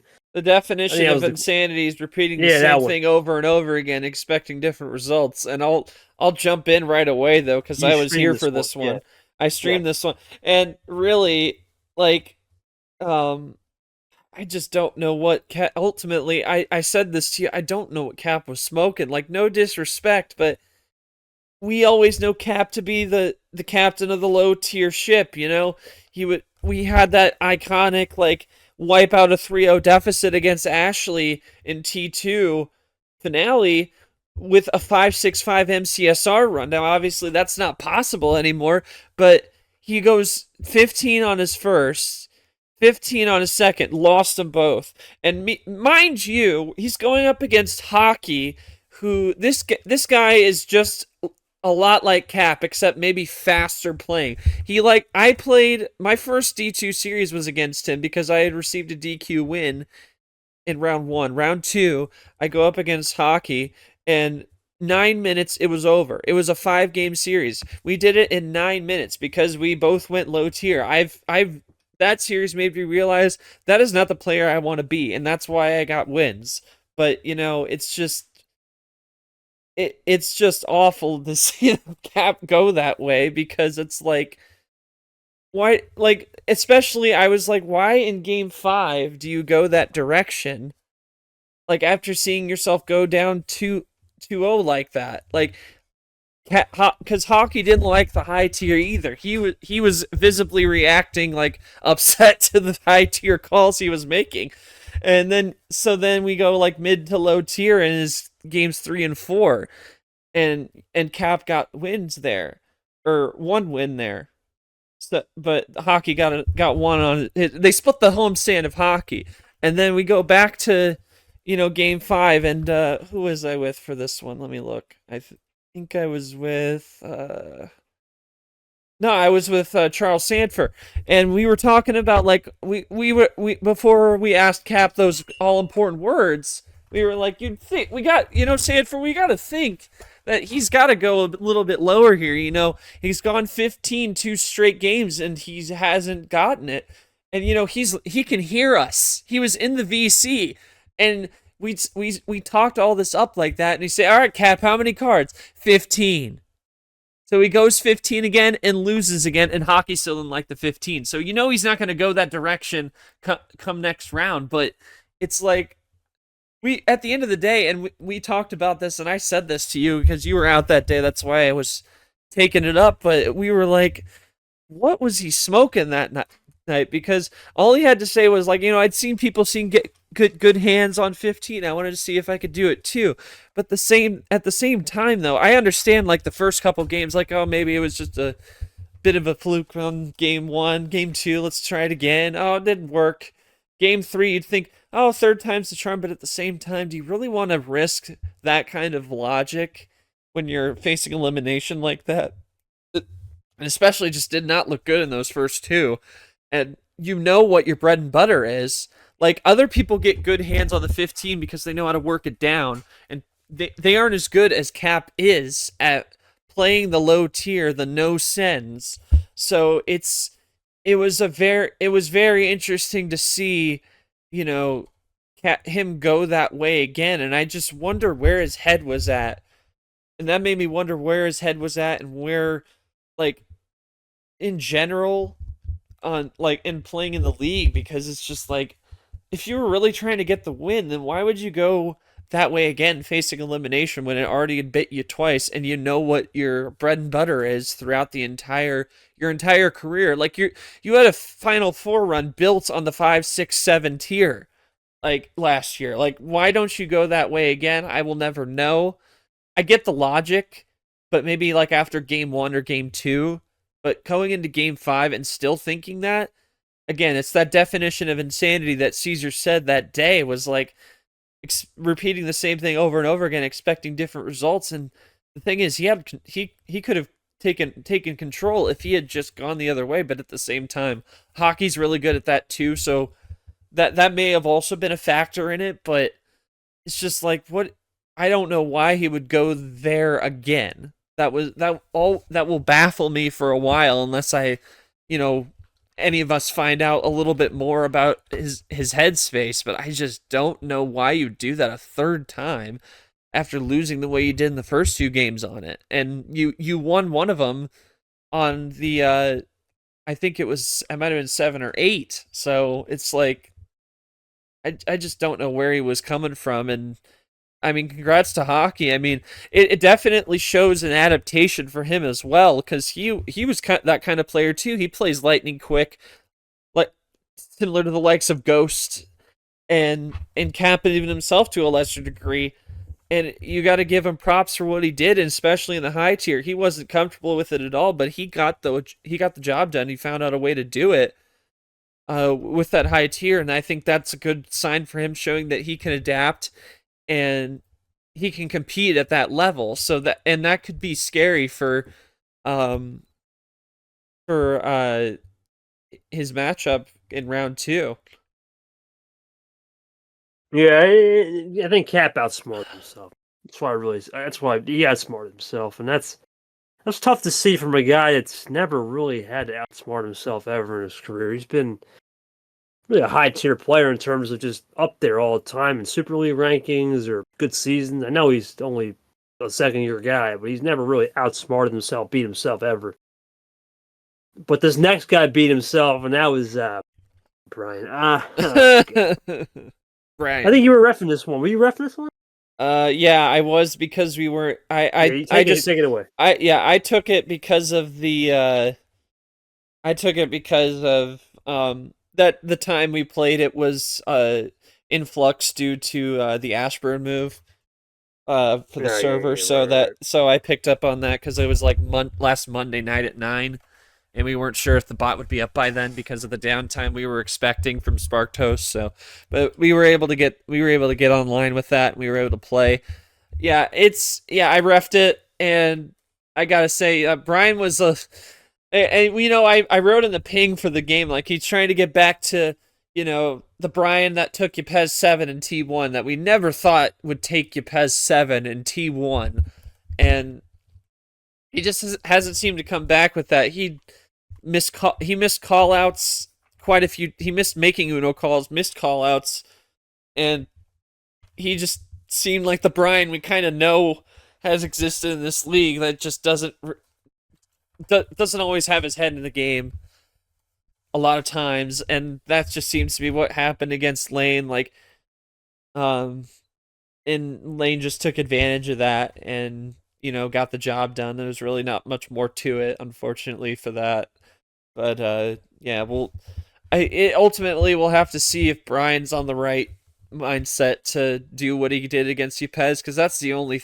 Because if you can take a once world champ to the brink in round 1 when nobody's expecting anything from you, that's really where you can shine. And I think that's what he needs. He needs to try and get back to that. And he really needs to play, focused, and needs to know it all, because he doesn't miss some of those calls. I don't know if he would have won, but he definitely could have probably pushed 7. And I think he's really just got to clean up the mistakes, play mistake free, and really play locked in, because he seemed not locked in that night at all. No, I'll take your word for it. And for Lane, I'll give Jeez credit. He's been very vanilla this season. He's been quiet, doing his business, and he hasn't been the same player since that Tapir game. Ever since he had that Tapir game, something has clicked, and his brain has just went from since he made that wild. T4 run. He has just been a completely different person. Yeah, like, he's not, like, we still call him Insane Lane Train, but he's not really that guy anymore. He's definitely more quiet and composed. He's still insane on gameplay. On gameplay, but he's not insane with his mouth. That's what I'm saying. I remember when he busted in a reveal show, like when Ard was heat checking him, and he was just like going ham on like everybody. Like, he was just like chucking out insults across the board. But ever since that Tapir game, I mean, and he talked quite a bit after that Tapir game. He was still a hothead at that point. But T4, and I talked about this like, I probably mentioned this when we when I was last on the pod, but didn't like him as a person, the person he was pre T4, and he was a hothead. He was throwing expletives, insulting people, and he didn't really have much to show for it. But he cleaned up that mentality, like you said, and he made that Jungle July run that we all remember. And ever since then, he's been a much more solid player. He made Super League last year, and he's on a good track again this year. He's at 5 wins. Like that, like this mentality has just been a night and day difference for him. And I think that's something we're going to be talking about well into the run into Bangkok, should he make it. Which he's on a good track to do that. So we'll ultimately see what happens in the last 2 tournaments for him. But last 2 tournaments, as well as what's coming up for him next round. But in hockey, but he's in really, really good position for himself right now, and ultimately have to see what he does next round and the rest of the season. But yeah, good on him for taking care of business, and and I feel good for him now. I don't mind him. He can still get angry sometimes, but yeah, I can understand there were a couple instances where things were getting a little annoying in the game. I'm not gonna delve into that, but that's all I could say. He didn't go nuts on anything. He was locked in, and that's all he was upset about, is that he couldn't be locked in that moment because of a certain thing that was going down. But yeah, that's good on him, and we'll see him next round, and looking for a big 6th win. Only 3 people are in the 6-win club so far. Yourself, G, and Yepez, and then obviously old Nick up there at 7-1. Yeah. Technically, Yepez and I have 7 wins, just a different type of. I should say 6 true wins. Yeah. But then again, we have said on record too, DQ wins are going to be not as heavily scrutinized this year, because we have a lot more policy changes. I'm playing in D2 where DQ wins do nothing for me, so I'm just used to reading that. When I read the sheets, we have the 6 and then the DQ in parentheses, so I'm just reading off that. But you're right. Yeah, and one of the reasons why it's changed is because this next match, and backstory here is Radden just didn't show up on time, and if it was anybody other than background character, I think I'd be a little bit more forgiving. But this guy has not had any luck. No. Something's got to always happen for him. Some logistical nightmare. He's not. Listen, I'm going to be honest though, and he even said it himself. He's not an easy player to schedule with. He's got a lot going on. Right. Often it needs to be a weekend. Has to be a Friday through Sunday. It's not. It's basically a Chomik schedule. Now, Chomik sometimes gets school breaks, which is great, or something that happens where he can play on a weekday. But background is strictly weekend. It's not easy to work with him, and he knows it. And that's big of him to know it. I did not see this game. Radden started down 1-0. Ironically, background won the series 3-2, basically. Well, 4-2. 4-2. Yeah, but in the actual gameplay, we don't count that. Only played 5 games. So in the games they played, and we had the situation with Jav, who is no longer in the league in D2, but we had the situation because he reached strike 2, and he basically start up 1-0. So you play until the opponent that doesn't have the strike 2 gets to 3, and that's what happened with background. He got to 3 and got the win. And for Radden, I mean, we publicized all this information for those that didn't hear about it, but the day that they were supposed to, basically he had a little bit of travel delays. Got home later than he was expecting to, which threw off the game like that. So, but I couldn't totally fault him for it. I couldn't throw him under the bus completely, no pun intended, on that one. But because I mean, like we were talking about as a team, like some people were like, well, he should have told us in advance that he was going to go out. I'm like, it sounded to me when I read the messages that we put out was like, it didn't seem like, because he's only most recently moved to Turkey from Iran, so he was exploring the city.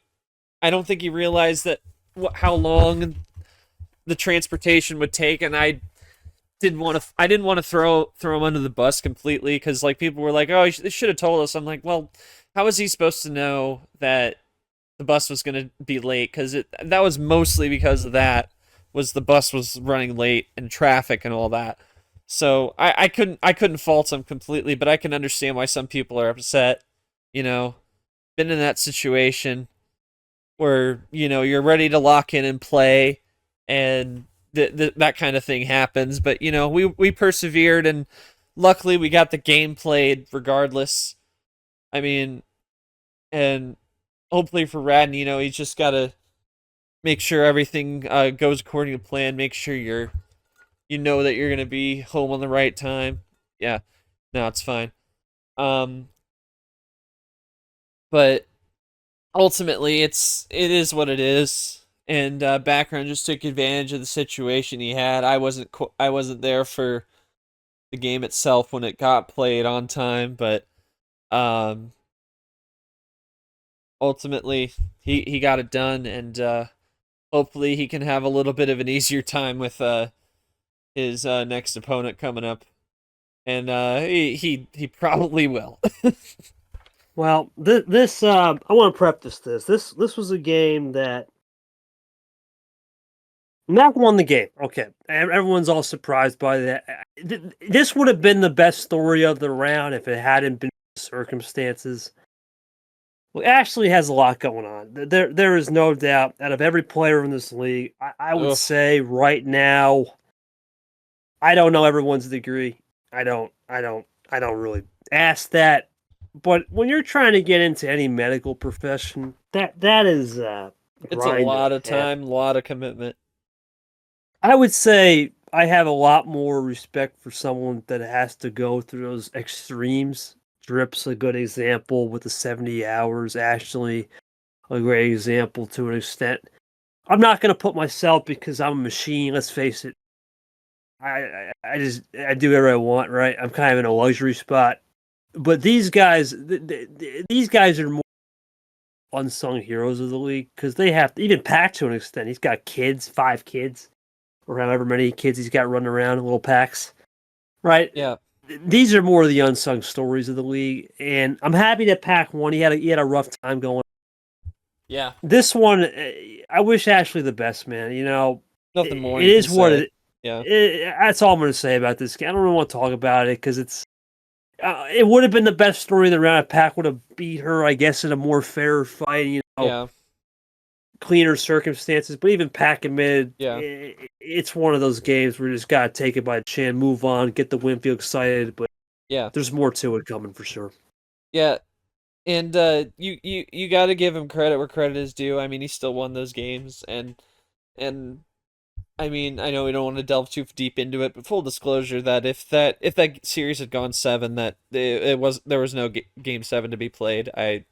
Caesar was reffing that one. I saw that go down and saw that she was gonna forfeit game 7 had it gone there. So because she had just said that she was getting busy with exams and all in that application stuff, and I and again, we go back to the same discussion we had earlier, Kay, about with the DQs. Like, some things are more important than Uno, and for Ashley, that is definitely more important than Uno. Like, Oh, yeah.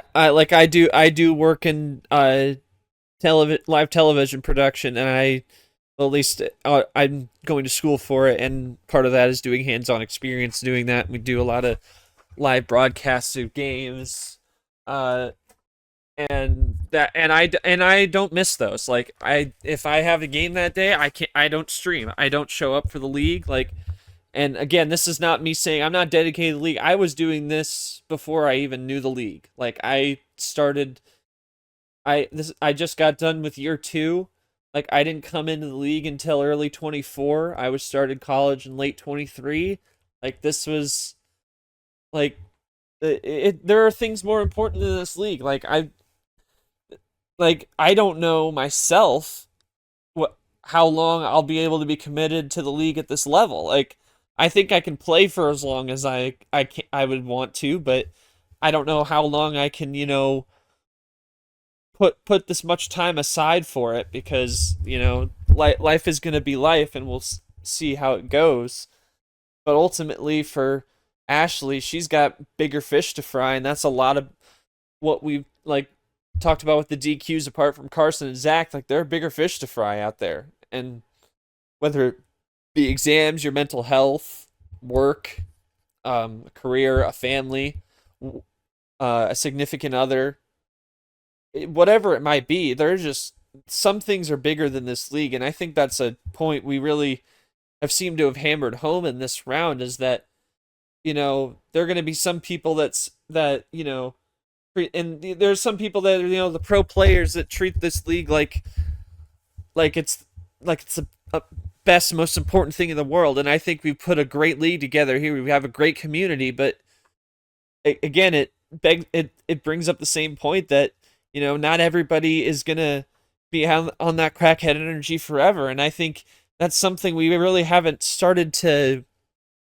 I think that this was the game that really made us open our eyes to that, Kay. We had a conversation that night about it, and obviously there's some details we're not going to disclose until later on in the season to some extent, but we really had this realization, right, that there are just some things that everybody's got a bigger fish to fry. And I think that's something that I really want people to take away from this, is that there are a lot of things that are more important than the league. Like, the league is important to everyone that's in it. Like, for some people, for a lot of people, it's probably an escape from, the stresses of life and all that kind of stuff. But, ultimately, there are bigger things out there. Like, this is just, and again, it's just Discord. It's Discord Uno at its heart. We talk about how great the league is and how we've created such a great, professional competitive landscape, but professional level. But at its core, it's still Discord. Like, we're not NFL players. We're not NBA players. Whatever. This isn't our job. This is purely a hobby, and for a lot of people, I mean, some people are able to put more time in than others, but ultimately, this isn't the main drive for everybody in this league. And I think that's the point that has really been hammered home with some of especially the final season and all that stuff. And I think that's something people got to understand. Completely agree. At the end of the day, I own the thing, right? But there comes a certain point where we got to prioritize other things. I can't force people to play. I can't do much about it. It's dropping out now, the guys that I know that are going to stick with it, they're going to stick with it. I know they're going to stick with it, and they're going to be here for a long time. But there's other cases where you have to accept, and I kind of said this privately to someone, and they said, it's a shelf life. And everyone has a shelf life, and who knows, right? I've even said on record, I'm good till 2030 for sure. And after that, I don't know. I have no idea. I can give this another 6 more years for sure. And then the only thing I will say, the only thing that's really positive about this expansion stuff is helping. This expansion stuff, it adds more years. It could prolong this thing by another 4. Yeah, because I think all the people jumping in to help, right? They've really been they've been a godsend for us, because now you haven't had to be at every game. Nope. Especially bringing in Seth Cole, you haven't had to carry the torch on, especially in those afternoon games where it's you and Seth, and Seth's able to string it takes a lot of the burden off you. I don't know, we mentioned this a lot more on record, at least, is that a lot of the streams you do, it's often me running the OBS for KT so he can focus on the hosting and the commentating of the game, rather than, showing graphics and all that and making sure OBS is okay and the stream is okay. But I mean, there are some times where he has to run it because I'm busy with the things I mentioned or with class, but I think bringing in Seth Cole on the stream side especially has really helped you because now you can you can merely focus on commentating, especially when I can't be there. It also takes a little strain off me because I don't feel as much pressure to be a EP for everything because Seth is, he's a pro. He can take care of the business on the tech side and on the hosting side. And then obviously you talk about the refs, all the refs that have come in. We haven't had to rely on commission. Like, I remember when we first brought Caesar in, he was reffing like so many games across the board because it was only commission team that was reffing. Like, it's we got to give shout outs to everyone across the board that's helped with that, and we'll continue to give you shout outs until the end of the season. And also the commentators as well. A lot less solo streams. I mean, for some people like you and Seth, it works a lot easier. You can do solo streams just fine, but for guys like me, guys like JT, G can do fine, but it's not an amazing product, unfortunately. On a solo, it's just great to have someone in the booth to bounce off of and not have to talk forever and less dead air. It's just been a great thing to have, and I'm glad that we've gotten everyone involved. And especially on the D2 side, got to give shout outs to those new refs that came in there, Redley and Joao. Really, and Scars as well. Really filled in those gaps that we had because we still had a lot of games that we couldn't get covered on the ref sheet in D2, and those guys coming in, they've really filled in the gaps very well, going above and beyond, and also bringing in Leah on the commentary side and Nifty Nick, who was great, made their commentary debuts, which I'll talk a little bit about when we get to our D2 segment. Bringing those in, because I've had to carry the brunt of the load with the streams with G making his travels to Spain and graduating, and also Yoshi being busy with school as well, because him and Tapir have really been the only options we've had. Sometimes we've been able to bring in March Champ Nick, as I'm going to call him for this moment. I called him OG Nick the other day, because ironically he was in the booth with me when we did Nifty's game, so very very ironic indeed. But it was good to have him in the booth there because he does very well, but just has a very limited schedule. So he's been in the department since the start of the season. So it's great to have all these new faces in here, especially the expansions we made in D2 going into T3 have just really helped a lot. Like, I think only one game we've had Yoshi ref for. The rest of them have all been like the staffers, no commission members, which has been very great. And I think this past round we only had like 5 or 6 games get picked up by commission members in D1 in round 1, and then in round 2 coming up by the sheet I have now, Caesar filled in the gaps and only has 4, and everyone else is on the board. So ultimately it's a really great system we got, and got to give shout outs to him. And we'll continue to like I said, we'll continue to give you shout outs throughout the year as y'all keep coming in clutch and keep killing it out there for us. Everyone's done a great job. There's been more refs, there's been more commentators, even the stats department, G runs, there's been a lot. The only department that's kind of lacking is the media department, but let's face it, we have 2 guys in there with myself that can make up for the span of 8 people. They really, I got to give both of them credit. They both really like they're having to pick up the slack in D2 as well. Like, normally it's a trio of them, 2 and G writing the D2 posts. Like, those 2 have to pick up the slack. You might have to come in for some posts here coming up in this round, but depending on their availability. But they just keep coming up big for us and being able to split all those posts. And you let them have the run of the place in this tournament in D1. And it really takes the stress off yourself, takes the stress off a lot of people, and and that was the goal of this expansion. And we talked about it so much leading up, was, we're just really trying to focus on the stuff that can only happen behind closed doors. Like all the disciplinary actions, rule changes, uh, brackets, top 25s, all that stuff.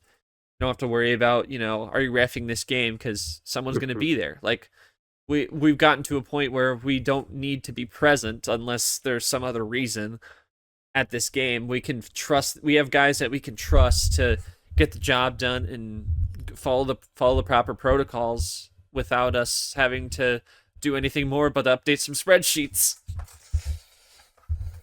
Yeah, everything's doing great. Can't explain it other than what you said perfectly. And we'll move on to the last region. As that region, we'll talk more in depth. There's a lot of interesting storylines with Myth being a 1 seed, and let's face it, he's never been a 1 seed. There's a lot more storylines when we get to that. Well, this next game was the best game. Obviously, Yepes won DQ. This was the best game in a round. These next two games could probably have 30-minute segments. Where do I begin with Tago, Brad? Man. That game was back and forth, man. Back and forth. That's what we're here for, right? Movie May, absolute cinema. This was the cinematic piece.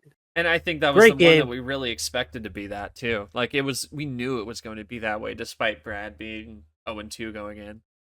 Yeah, Brad got the win. Tago wasn't even mad about the loss. It's what she wanted in the game. It was an hour plus of genius for both. They really came down a top deck +4 with 6 cards remaining. I don't got much to say other than this was great. Seth and I lost our voice. We lost our minds. It's a good stream when we started losing ourselves. Yeah, sure. Like best game of the round, maybe the best game of the season. Just the way, y'all were reading that game so well, you and Seth, and it was just a great back and forth we had with those two. And I think, did you expect anything less? They both had solid runs in T3 as well as Yoshi did, as we meant Yoshi and Seth did earlier. But those two just absolutely put on absolute cinema, quite literally. And we knew it was Legend on Legend crime in round 1, and we're gonna have Legend on Legend crime again with Yepes and Brad come round 2. So ultimately, yeah, it's a stacked pod with, apart from Grim, which unfortunately it basically ends up being by Island anyway, so it's really those 3. But it's crazy to have those 3 in there. But for Tago, I think he was really happy to have, even in a loss, I think he was really happy to have had a competitive game, because he had a curse at the sweeps, man. He was sweeping and getting swept last tournament, and it was just a really weird, 2 different sides of the coin for Tago. And I think he was just really happy to have had a competitive series like that. And I think that's really what we thought. And that's one of the few games where we expected something to be close like that, and it was just nail-bitingly close like that. But good on Brad. He really needed that. He definitely, I wouldn't say he got screwed in T1. We talked about Zach changing up the play style for himself, and me and G were there, and it was he definitely had made improvements, and that's why he got that win in March. But and sent Brad home very early.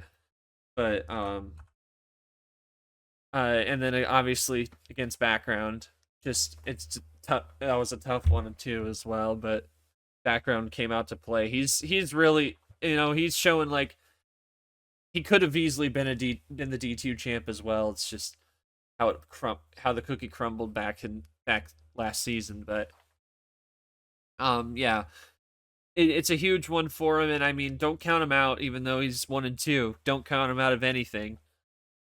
Definitely, and this could be the start of a turnaround for him. It's the epitome of an 8-9 being a coin flip game.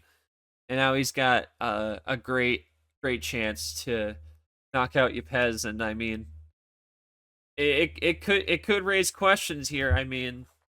With how Yepes made it Final Four in March, and then now he might be staring down the barrel of a couple early exits in a row. we'll have to see what happens there. But Brad's gonna be hungry. Brad will be hungry backstage. Brad gave him the nickname on that one. Yeah, backstage Brad. Yes, sir. That was class. That was I almost forgot about that until you mentioned it.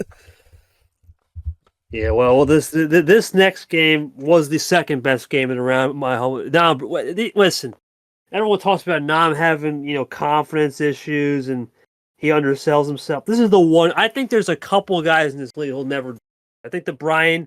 After he played Brian, he'll never do it to Brian. He'll never do it to the boss because we've had played our game, and he'll never do it to William Brock because these two guys. Listen, they were both in the group stage in the Super League and.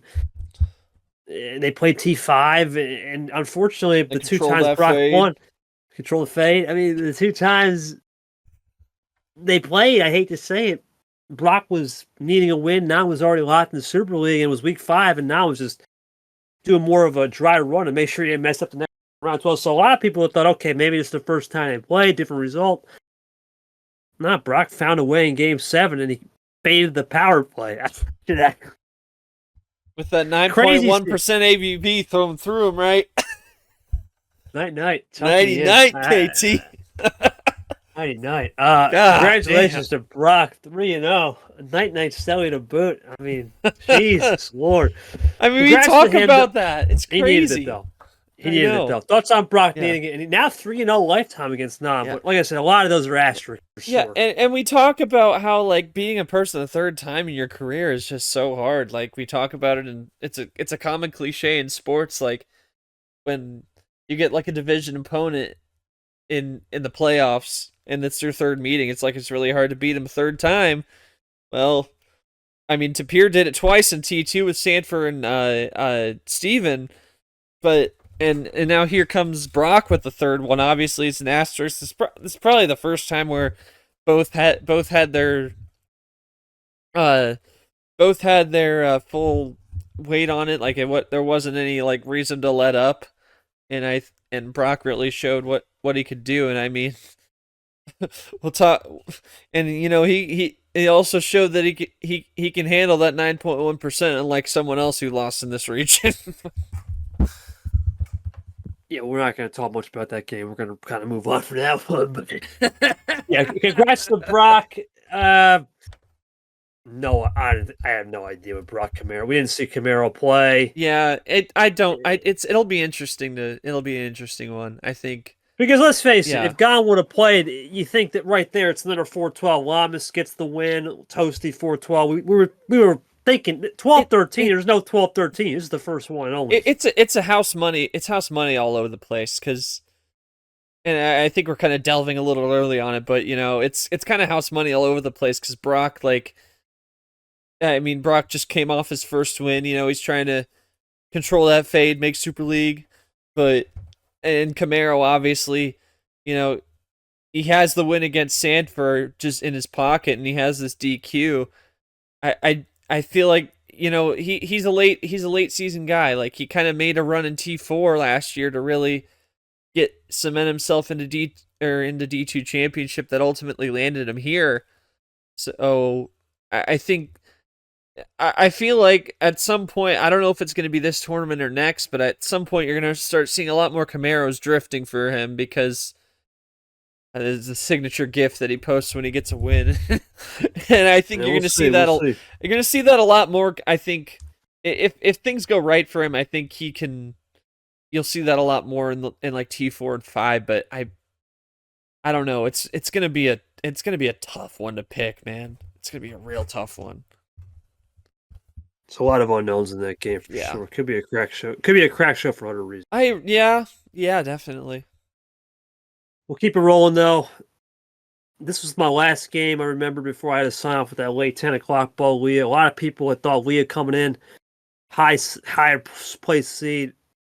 But then again, I thought in the back of my head, this is Bo, starts to heat up more of a mid-season player. Mid-season, and Bo is a T3, 4, 5 kind of person. Guess what? Right here, gets the win, big upset, and now starting to make that move.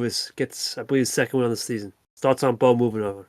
There are just some players that play better under pressure. Yeah, and that is second win, 2-2, 10-12. Now after that one, but Yeah, I think there are just some people that play better under pressure, like under the pressure of like I could be relegated, I could be eliminated from Super League contention. Like like Bo had kind of played under that guys in T4, wasn't there at the end for Super League, but he had that T4 run that had some people uh thinking that he might have a shot, even come selection day, but ultimately he wasn't there, and we'll see what he does moving forward, but obviously this is a big one for him, and for Leah, I mean, like she may be high up there on the seeds, but kind of I think she's still trying to like fully acclimate herself to that kind of mindset because she's only played from behind. Like she's had her best performances in those lower seed lines. So we're gonna have to see if she can try and turn it around. She'll drop a bit, but she's definitely gonna. I think she's still gonna stay. Okay, yeah. I think she's still gonna stay on the on the home table advantage side of things, even despite that loss. But I think it maybe drop to a 9.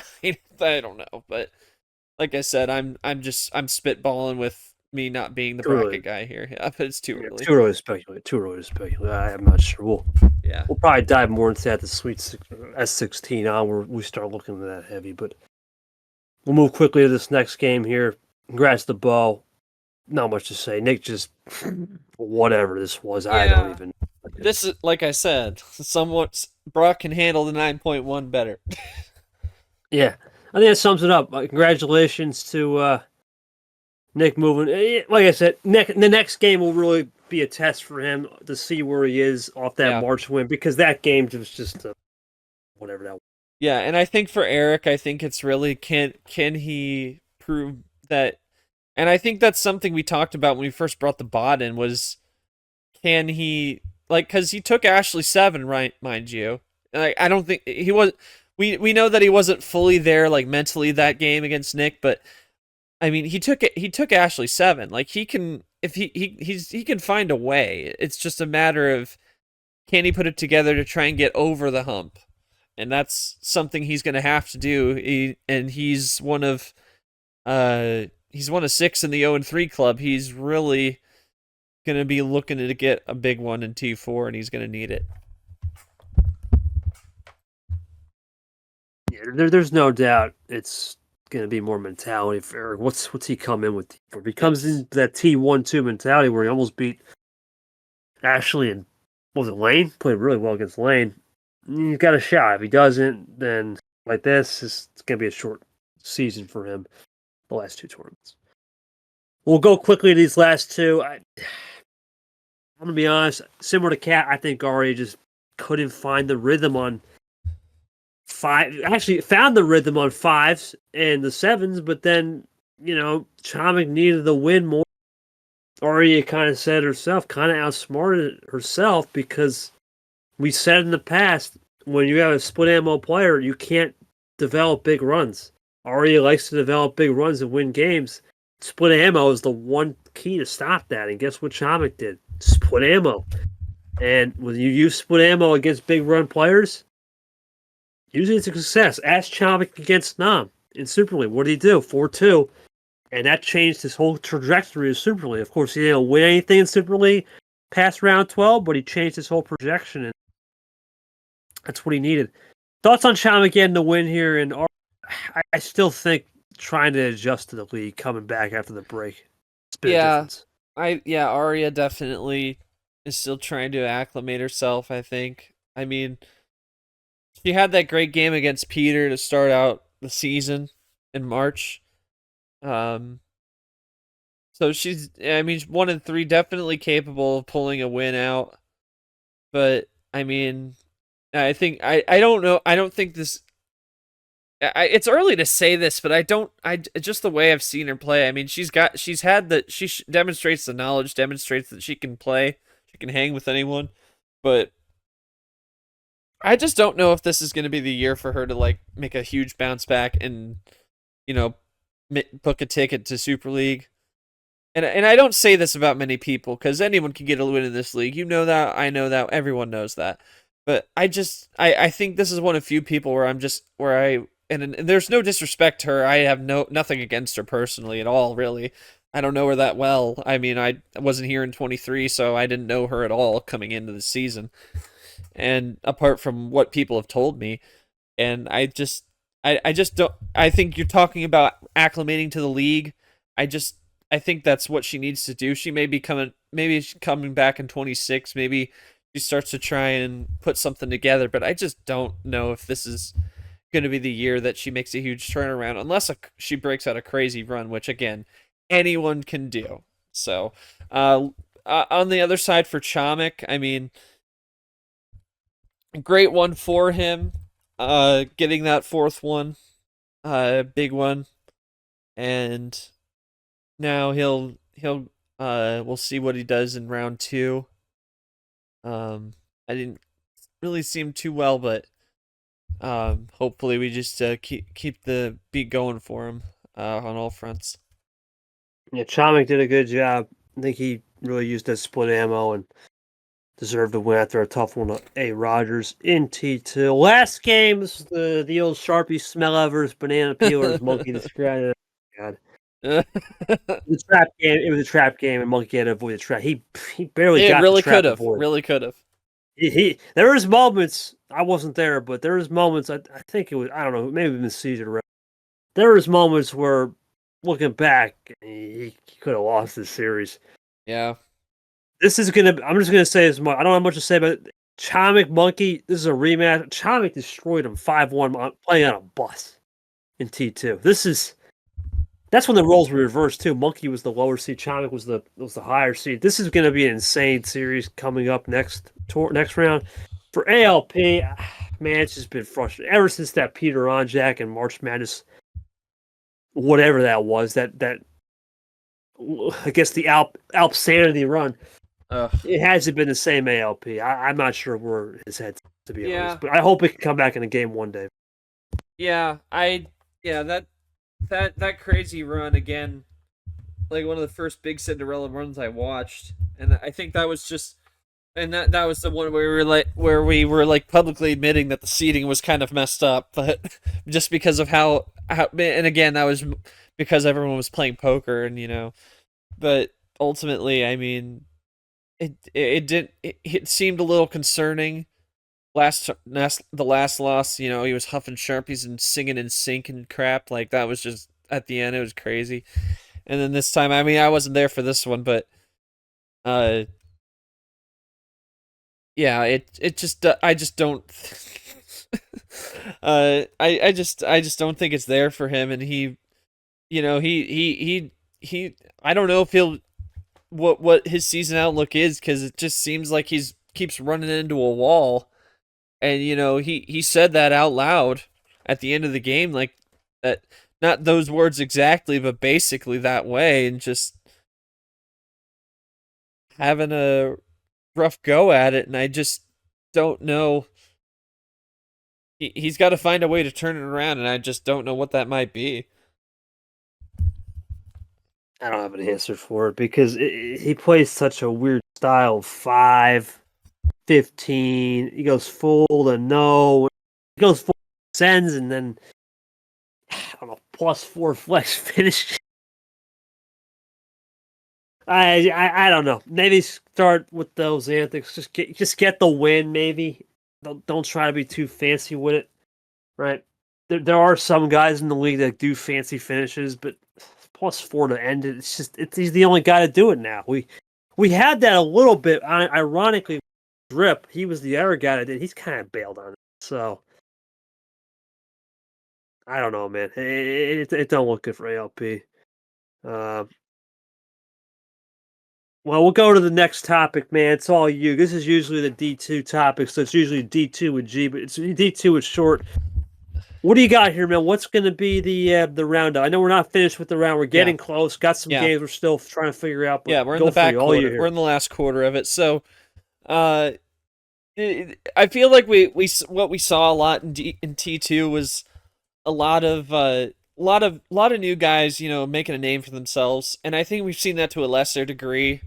One of the biggest upset we've had in round one, and at the production of this, and if all goes to plan, as I'm the one who uh cleans it up and edits it in the end, but this should be out before the games on the day of May 12th. But so we're at this point of recording, we're at 19 out of the 27, and apart from a couple games, and I think before we jump into like specific, I should say before we jump into the specifics of it, is that we've only had two games where we only have two games where we're really worried about a DQ, which is a huge thing. We went into the post meeting between T2 and 3 like, we need to change the system because we had a ton of people quit after they were seated in the bracket. Out of nowhere, didn't tell us anything. And I know Gman gets a lot of flack, but I gotta give him credit. He said he communicated with everyone, asked, let us know what your conflicts are, the thing isn't, I think we realized after T2 that this wasn't gonna we couldn't do it the same way as D1, where it's a season sign up, because people come and go. You called it a revolving door. That it's a not a fixed field. But ultimately it is what it's going to be sometimes, and a lot of people did that in T2. Now T3, we didn't have that problem because we went through a system where the people that got out in the early rounds, which a lot of the newer people did, apart from like the people who made the upsets and stuff, we made a contingent confirmation that they were going to be in by either reacting to a message in a channel where they were pinged in, or by DM. And in that case, we went from being over 64 and having some play-in games to being under 64 and having 5 players on bye island. All the 1 seeds and a 2 seed we're sitting pretty on bye island. And I'll talk about them in a little bit, as we do have some round 2 games set. But talking about round 1 is we started bright and early at 7 a.m. This past Tuesday, where we remember Scars for making a crazy run in T1, and he just hasn't been able to find that glint and glamour again, and he went up against Guma and fell. And Guma's one of those types of players that, works better with more cards. We see another guy in D2 like Marcus, who is going to be, who has moved on as well, which we'll talk about in a moment. They like to operate with more cards than even when they start with. They do more. They're really comfortable in Draw City, and sometimes they out and out say it, which, we talk about T1 composure, KT. You don't see nobody asking like, give me more cards openly in game chat. You never see that.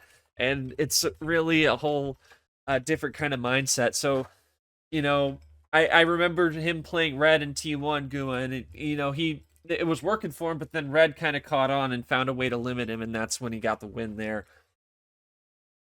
But yeah, Guma moves on over Scars, and then can briefly touch on this as Pikachu and Noah. Noah, a new player, came from Myths League. Pikachu's one of the more reputable names from Myths League, and was close to promotion last year. And ultimately, it wasn't it for Noah. He had the ultimate welcome to the league moment, and I believe it was 0.4725 strength of hands, which is a high one, like the highest one I've seen since G started doing that metric.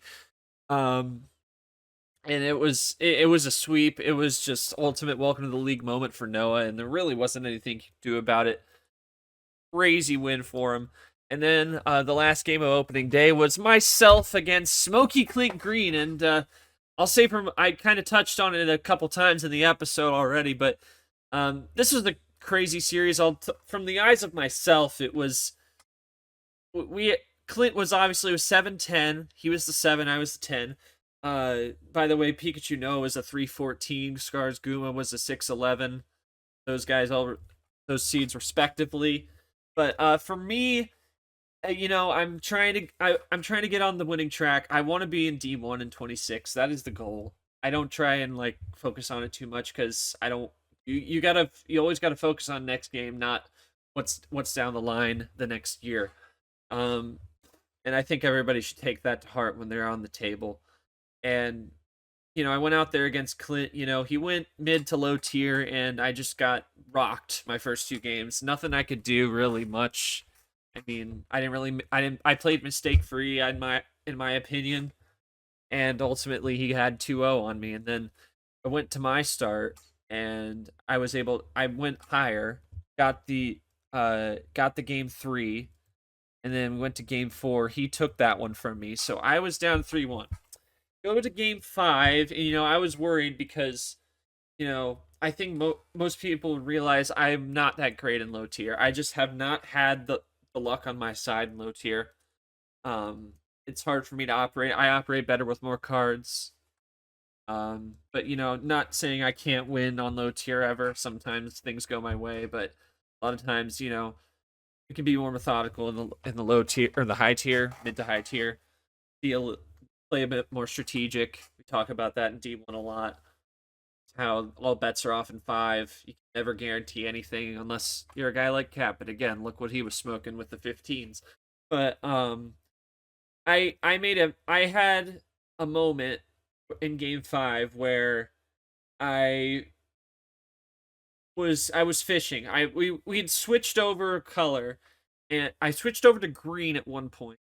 I can't remember exact points. I don't want to search for them because this is just a overview kind of segment. But basically, he had switched the color, and then I had drew impulsively. Then I realized I had green, but guess what happened? I top deck a +4, and I didn't have a connection otherwise. So I'm like, okay, so I'm set up. But I'm not gonna. I had to still run down I still had to run down the cards to where I had 2 reverses and a number on the back end. So I still had to run everything down. So I was just down to that, and then my dumbass says in all caps, I was just like, I had like this adrenaline jump because I hadn't had much go my way in this series, and I was just like, I'm surviving. I'm gonna push a game 6. I'm gonna get one more call, and I just yelled in caps, top deck my beloved. We all know the memes of one time to peer in T5, top deck +4s, and Mr. Generator himself, and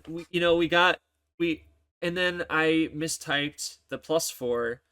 I pulled a Clint play, and I physically slammed my laptop shut. I didn't break it. I wasn't that vested, but I was very, very pissed with myself that I literally just Clint played it. But the thing is that he didn't have it, and then he pulled a Clint play on a double play, so it felt evened out. And then, eventually I go into Draw City, and I find some more ammo, find the connections, and I was able to get bailed out of that. And then I won the next 2 after that, because Clint went up to 9 in game 7. But I was able to force a game 7 because I stayed high in game 6. But I remember I wrote for my quote, like, I don't feel like I deserve this win. I think against most players in the league, I would have been gone in 5 because, and no, I get no disrespect to Clint Green, but I mean, he made mistakes too. I think if someone out there was playing, neither of us were playing mistake free, but if someone who was playing mistake free was out there, they would have been able to pounce on that and probably get the job done. And I sent Clint Green home, my first win on the year, because I of course had a DQ win in T2, due to poor communication by one person, and I don't do good off a DQ win. I don't try and let that cloud my judgment. I just, and I had a tough draw. I went up against Aiden, who again, we've talked about it before. He's D1 level competition. He gave Ashley fits last year. It was crazy to see that he was relegated, and he's still on a revenge tour trying to get back, and that was a tough draw for me, and I didn't get a win there. But back to T3, obviously, it was a huge win for me. And again, I'm just looking forward to the next one, and I'll be going up against Mark. I played in the LCQ, and I made a run to the LCQ semifinals a season ago, and he swept in a best of 5, I believe, along the way. But anyways, back to the round one. Next up an 8-9, which was a very fun. It was our first stream of the season. I mentioned these guys earlier when we were talking about advisors. Me and Nick in the booth with Nifty versus Lucas, and it was definitely an interesting one to watch. Two guys really trying to pick it up. Lucas was another one of those 16s in T1 to make a big surprise on their one. I can't remember who the 1 seed was off the top of my head. I don't have all the brackets in front of me, but he was the one who made a big one. And Nifty really just I shouldn't say interesting one, but he really outclassed him. And he's really got a shot at Ridley round 2, who sits on Pie Island. I think the way he played, he definitely he played that strategy, and I think it'll be a really fun 1-8 matchup coming up in that one. And then I talked about Aiden Smith a little bit ago, and this was the biggest upset of the tournament by far so far. It was Aiden's on that revenge tour trying to get back to D1, and enter Jordy, new face to the league, along with a few others, and Jordy came out to play. Really played Aiden well, despite as a 15 seed. Definitely didn't play like one, and was able to upset him in 6, and that is a huge one for him to start his career. Obviously, with playing at half the tournaments, and we saw players like Jenna, who may not be doing the best right now in D1, but they made promotion. And Jenna only played 2 tournaments last year, so it's very possible.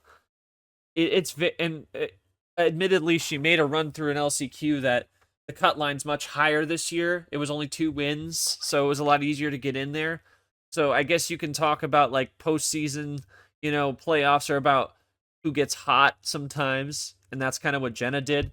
And this is the kind of same situation for Jordy. It still has to make a lot more headway with making 5 wins or a Final Four, but ultimately it's a huge start for his career, even if it may not lead to more than just a couple wins here and there, or whether it'll make an LCQ or a Super League D2 championship spot, maybe promotion. But it's a huge start for him, and that's just something we'll have to watch as we move along in round 1. But our next one,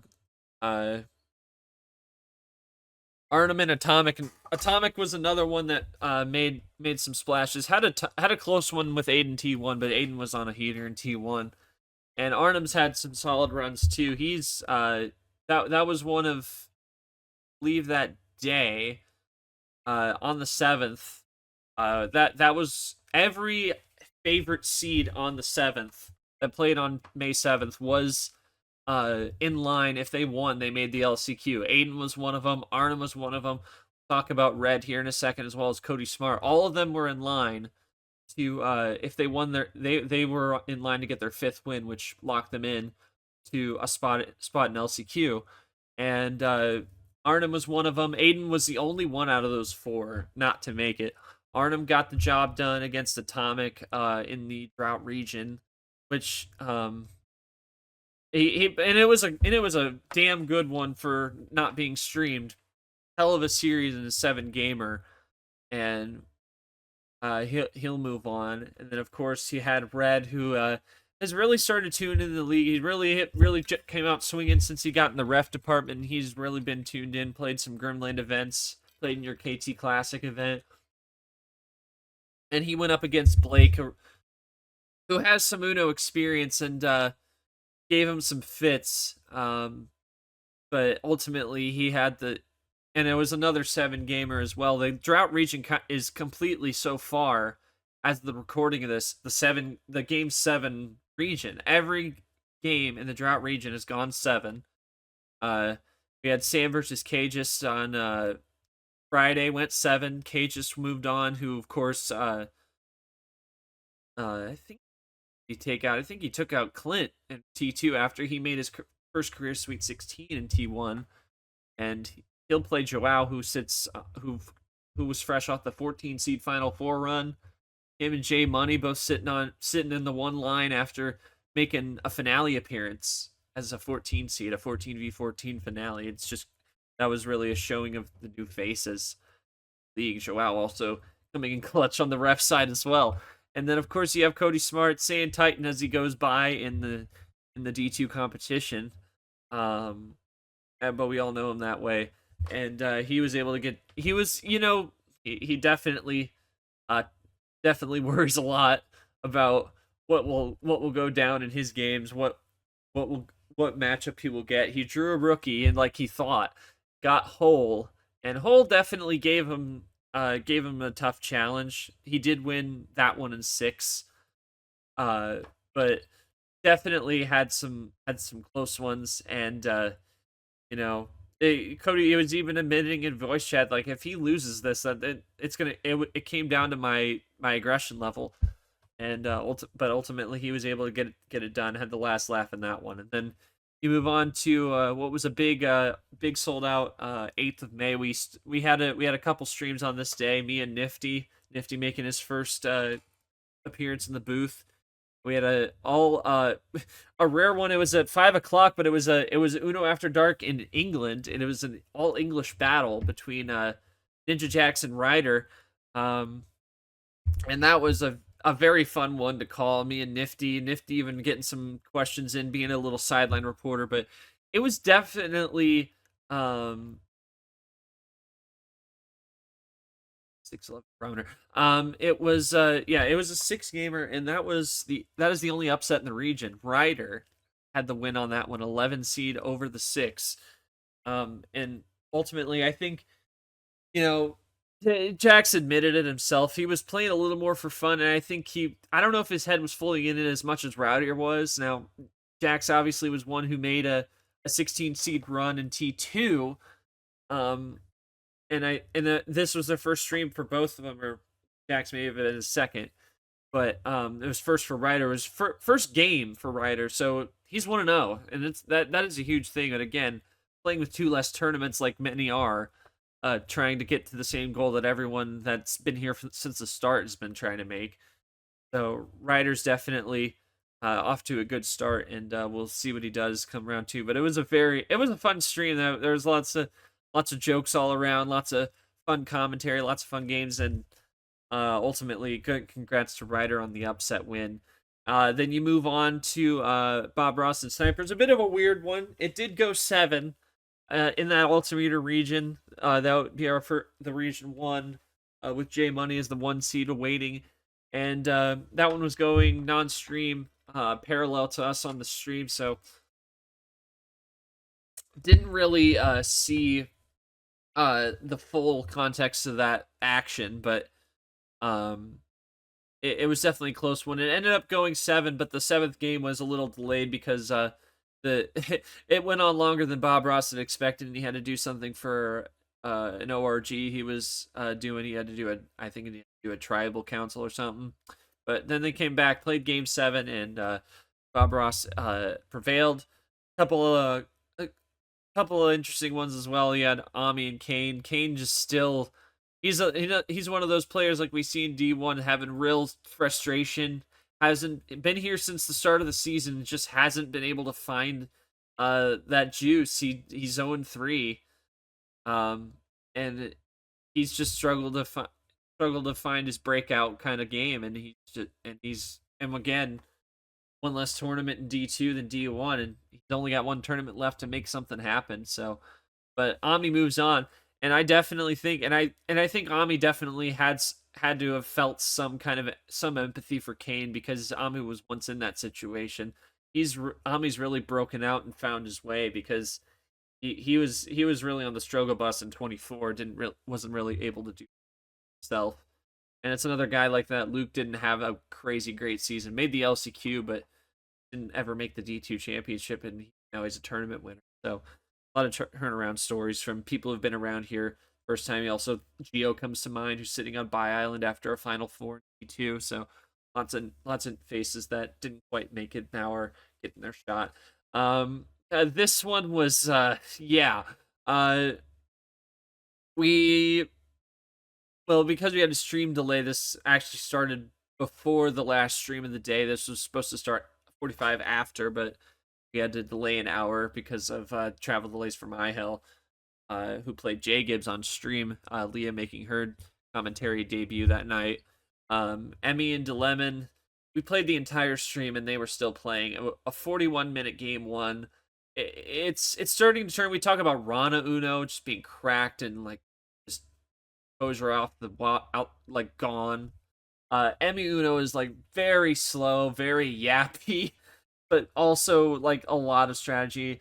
And I think there were a lot of distractions in that game, and ultimately, and Lemon was like had no like confidence. He's like, oh, I can't wait to get swept. Instead, it went 7, and I think Lemon could have had that. It's so hard for me to tell because I was streaming and I was just watching that. It was late. I had no idea exactly on that one, but I mean, there were a lot of people in that VC, so a lot of people could speak for that as well. But then that stream, as I mentioned, my own J Gibbs. J Gibbs definitely showed some promise when we first tested him. So we really thought that he could maybe find a way to break through. At some point in this tournament, or not in this tournament, in this season, but that one wasn't his, and there's lots of respect between them both. 6 gamer for Myhill, nothing more you can say about that. Moving into just had a double dip on Friday, one of which being the Sam Cageus match I mentioned. Cageus moved on. I won't move too far into that one because I wasn't able to watch it. This is where my energy, this is where my knowledge kind of drops. Yeah, and then we had a late After Dark non-stream between White Spider and Floppy House, and Floppy House being one of being one of the people that Ghost brought in. Actually, we thought maybe he could do something.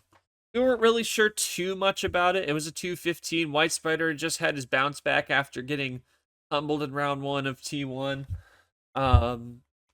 And White Spider just got the job done. Really not much more you can say about that either. It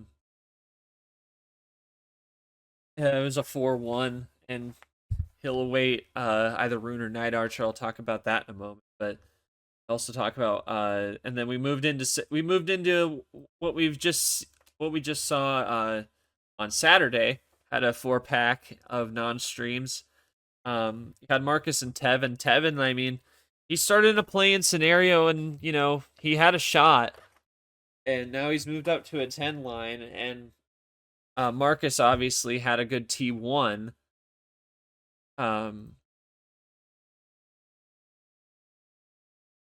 Back in the finishes, remind myself, but he's got his 3rd win. He had a DQ win earlier on, but had a top 15 T1, top 30 T2, and now he's in the top 32 or he's in the top half for T3.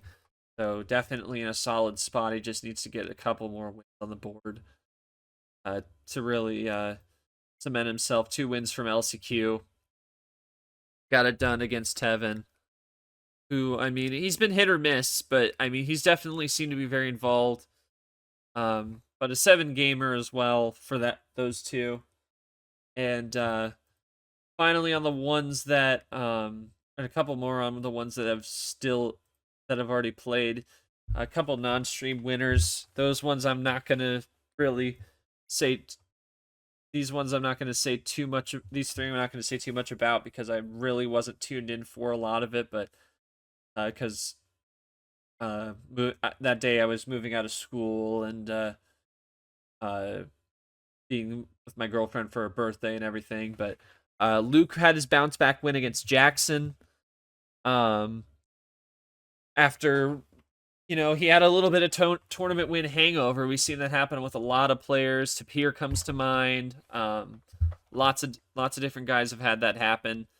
Got destroyed out of T2, and then he was able to bounce back against Jackson. I mean, he's already locked into T2 championship as Luke, so he's kind of in a situation like you were, KT, when you won March last year. Not like fully stepping on the gas necessarily, but kind of at the top with at the win table. But what more do you have to play for other than seeding at this point and being the same double elimination format?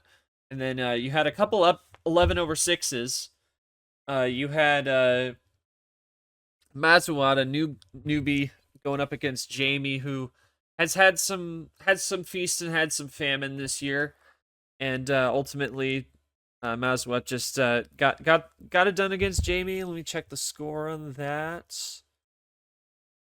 Is in drought, and that one did go 7, and frustrated Jamie did an old AB out of here and was very frustrated after that one Saturday. And then the last one I had was Sky versus James. This one was a little bit controversial, because of Sky may not have been partaking in the most safe practices while playing. Won't get too deep into that. Don't want to talk about that.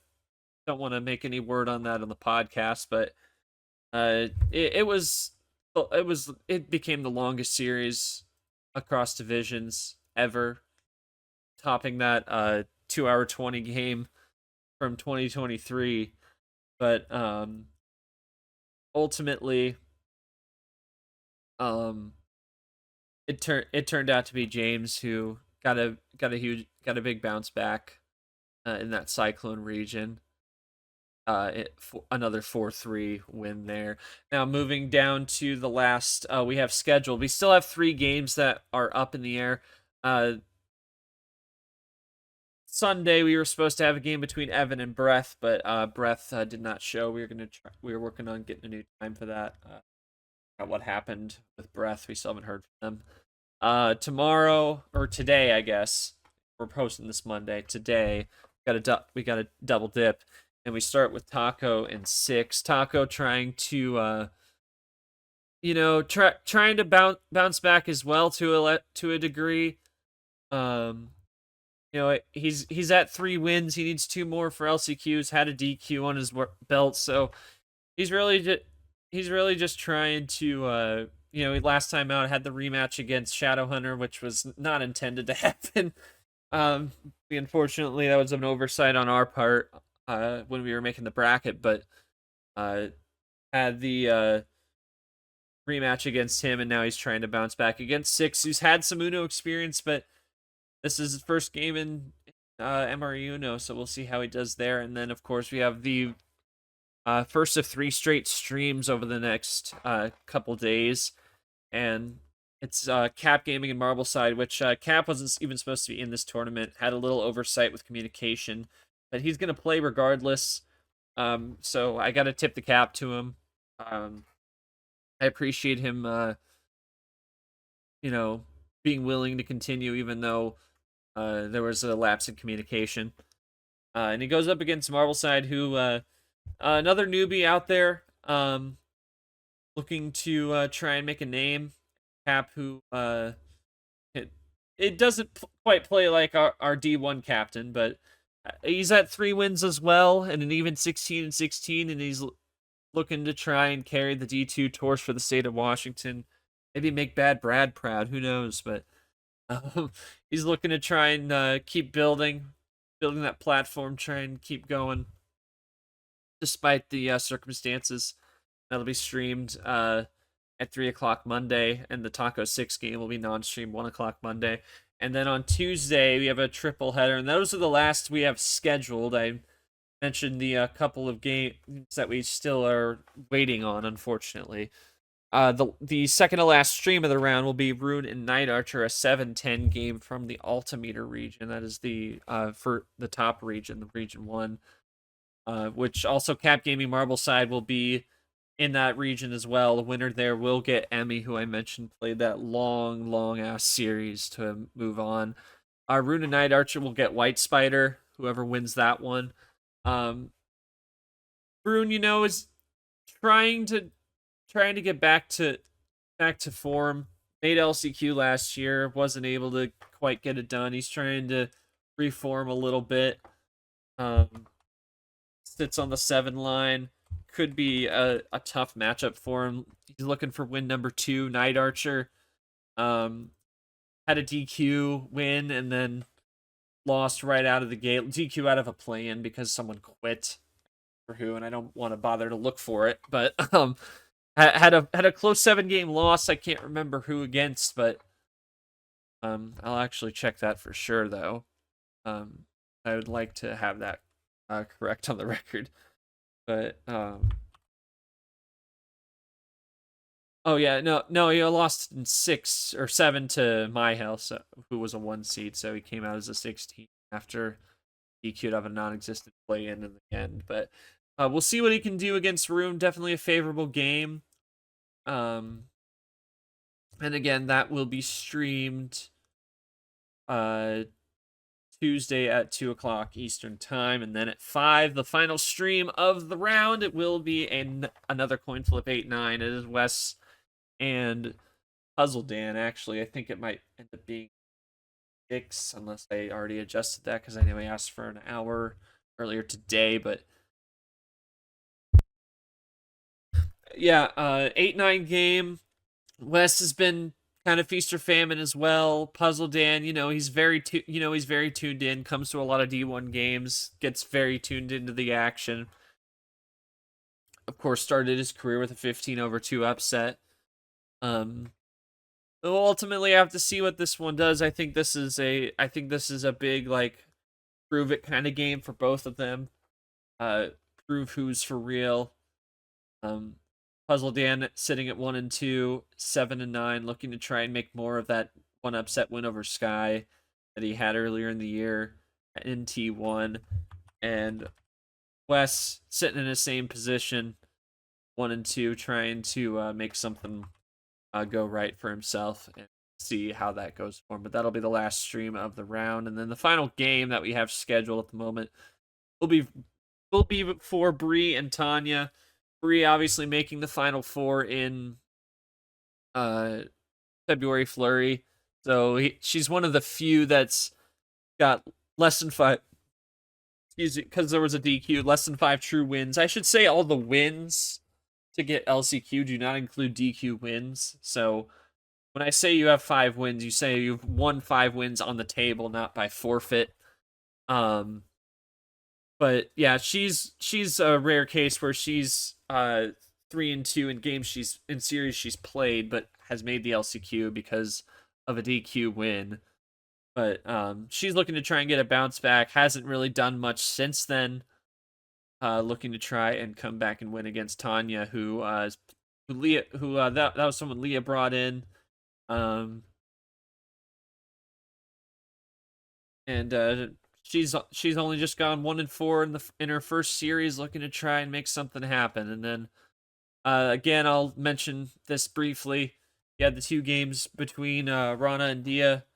Rana, if you're watching this, respond to the incessant amount of pings you probably have right now. And then deleted an SB, a new player this tournament, and their schedules are like oil and water. Very hard to find a time that works for both of them. Then again, had mentioned the Evan and Breath game. Hopefully we can find another way on that one. But ultimately, that's your check of D2 as well. But your current round 2 confirmed games.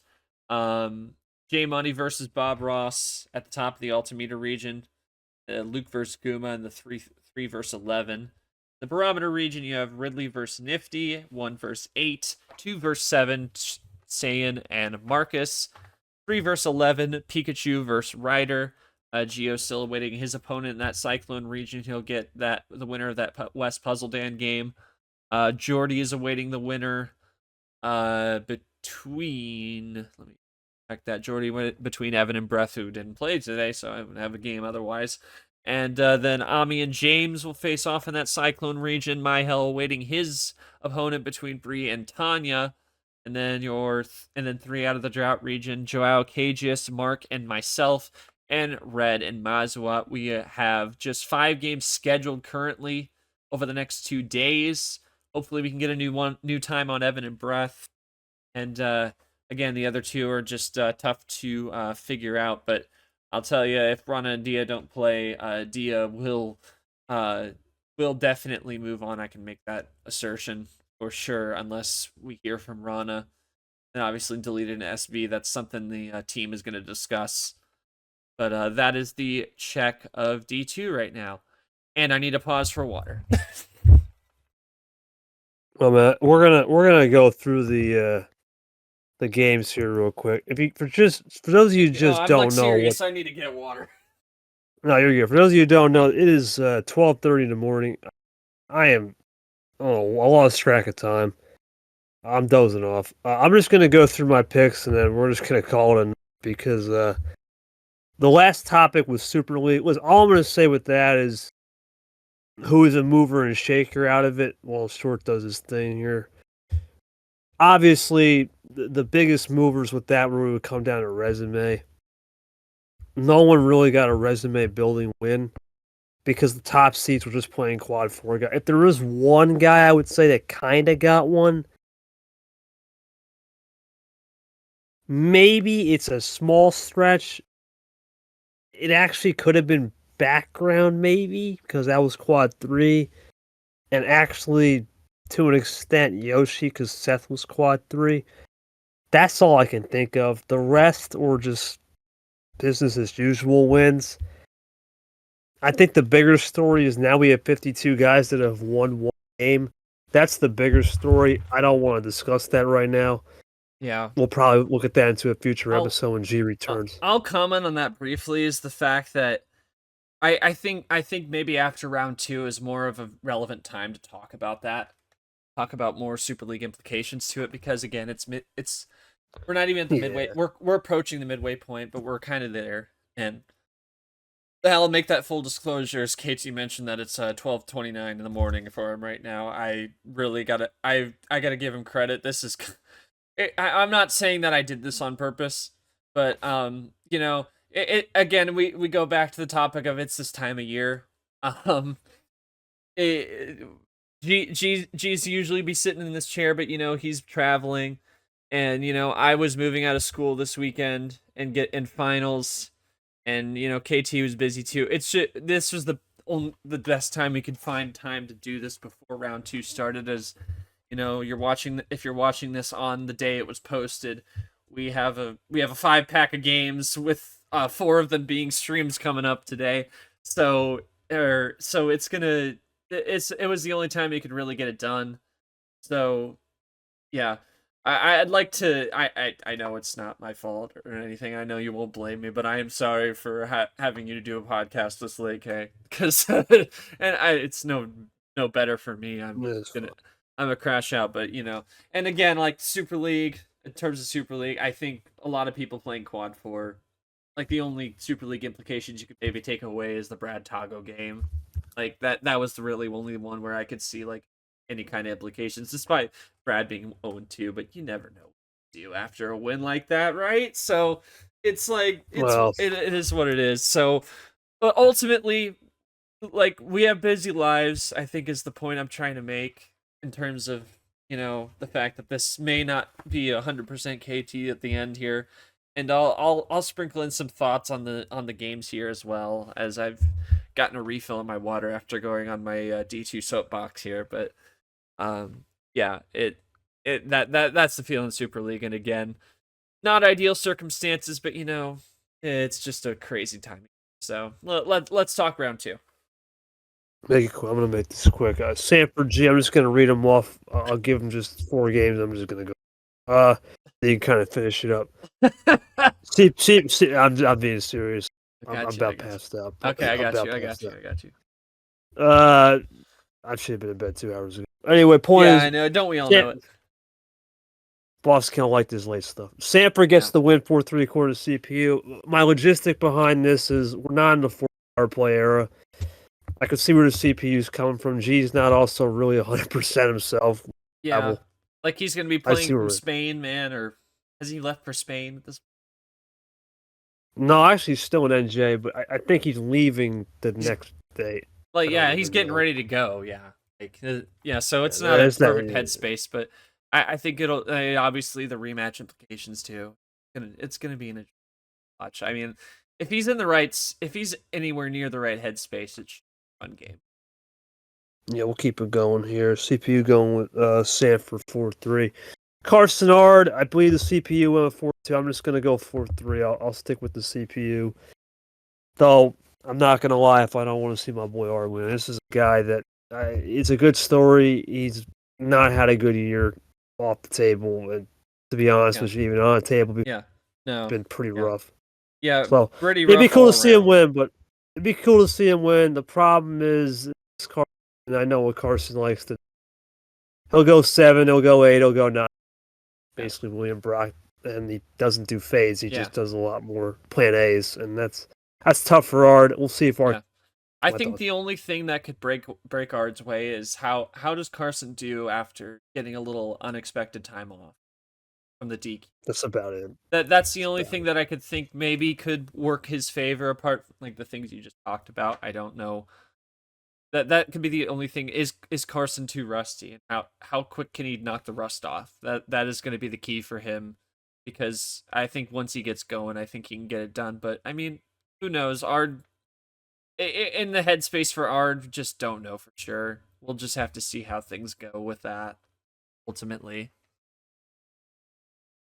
Yeah, we'll see. Ard's gonna have to make a statement here. We'll see if he can do it. That'll be a stream. We got 2 streams right. Well, the second stream will be here. The first G Sanford stream. Yeah, G Sanford will be 9:30 on the day this is posted. Yeah, no. Carson Ard will be coming up on Wednesday. Thank God. Can't have every game in this region on a Monday, but it's very close because Clay Gold's on a Monday, which is today, and Yes. CPU going with Clay. I see this one go 7. I think this CPU has 6. I think Clay's going to find a way. I wouldn't be surprised me if Gold knocks it out of the park, but I'll go Clay here only in a sense. He has a little bit better control when players don't get ammo, but he's got to keep working on it. Anything quick? I think it'll be an interesting one. I feel like it could definitely go 7 between them two, but yeah, I think I might lean slightly towards Clay, but I think with what Gold did against Caesar, I think there's like someone who's been almost automatic in round 1. I think the house money mentality's like on crack right now for him, beating someone who like not just beating someone to make a bounce back in round 1 like that, but to beat someone who is near automatic like that, like say beating Ard last year when he was near automatic in round 1 like that. Like, and it I think that's an extra achievement in itself, aside from picking yourself up like that at the 14 line against a strong opponent. So, and giving Caesar a very rare quad 4 loss. So yeah, I think the house money's off the hook for him. We'll see how he does against Clay. It should be interesting. That could change too, depending if Gold gets a big run. That could be a quad 2 loss. We'll see. Yeah, definitely. But right now, that's what it is. So yeah, Peter Ellison, Indiana versus Illinois. Guess it's a little bit of a rivalry. Border battle, yes, sir.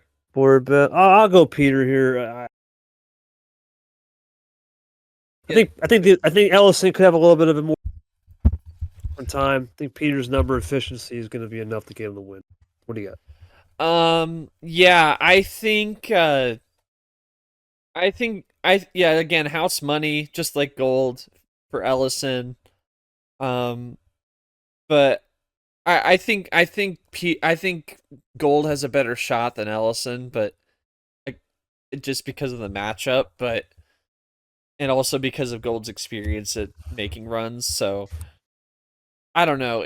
I think Ellison will give it a fit, but I think this was all she wrote for him, and I think Peter had strong hands against JT, but I mean, he's got more tricks in the book than that. We all know that. We've seen it. So I think Peter will take this one. Should be interesting. That'll be 3 games on a Monday, and then we Ard and Carson on a Wednesday. Yeah, crazy stuff. Anyways, welcome to the schedule. I'm not commenting on my game for prediction. All I'll say is it's good to at least get this one on paper. That's really all I got. Yeah, it's lost media game for him, and I'm happy to be hosting that one for once. Finally, the schedule's work in our favor. But yeah, looking forward to taking that one and hopefully seeing a fun one like we were expecting in T2 between you and Avion. And we'll see how he puts up with you, but I think you got it in 6. There's a lot of intimidation with that one. It's all. Yeah. That's the problem. I mean, that's the problem. And players have said that, even Andy to an extent when I played him. It's you're playing the boss. Oh, it's right? like I think, and the thing is, you have to treat. I think not to say like it's just another opponent, but just to say it's just any other game. You can't. Don't be going out disrespecting your opponent or nothing like that. But in your head, you got to be like it's just another game of Uno. You can't. You can't get too far in your head that like you're playing like when I played Aiden, who was clearly, D1 level talent. He's no Ashley, he's no KT, but he's punched above my weight class. So, but I couldn't treat it like, like, oh my god, I'm playing Aiden. He's playing D1. He's played in D1. He's given people good players fits. No, you gotta treat it like every other game. And you gotta, don't let the lights get too bright. Put those shades on like the boss across the table from you is probably wearing with his shirt off right now. You know what I'm saying? Like you gotta stay cool, and he might be intimidated from the whole scheduling debacle from last tournament. You can't let that in your head either. Yeah, you can't let that hit your head either, though. You cannot let that get in your head, and you can't let anything get in your head. You just gotta treat it like every other game. Don't disrespect your opponent. Say, oh, they're just another opponent. But you gotta be locked in. You gotta be just treat it like every other game.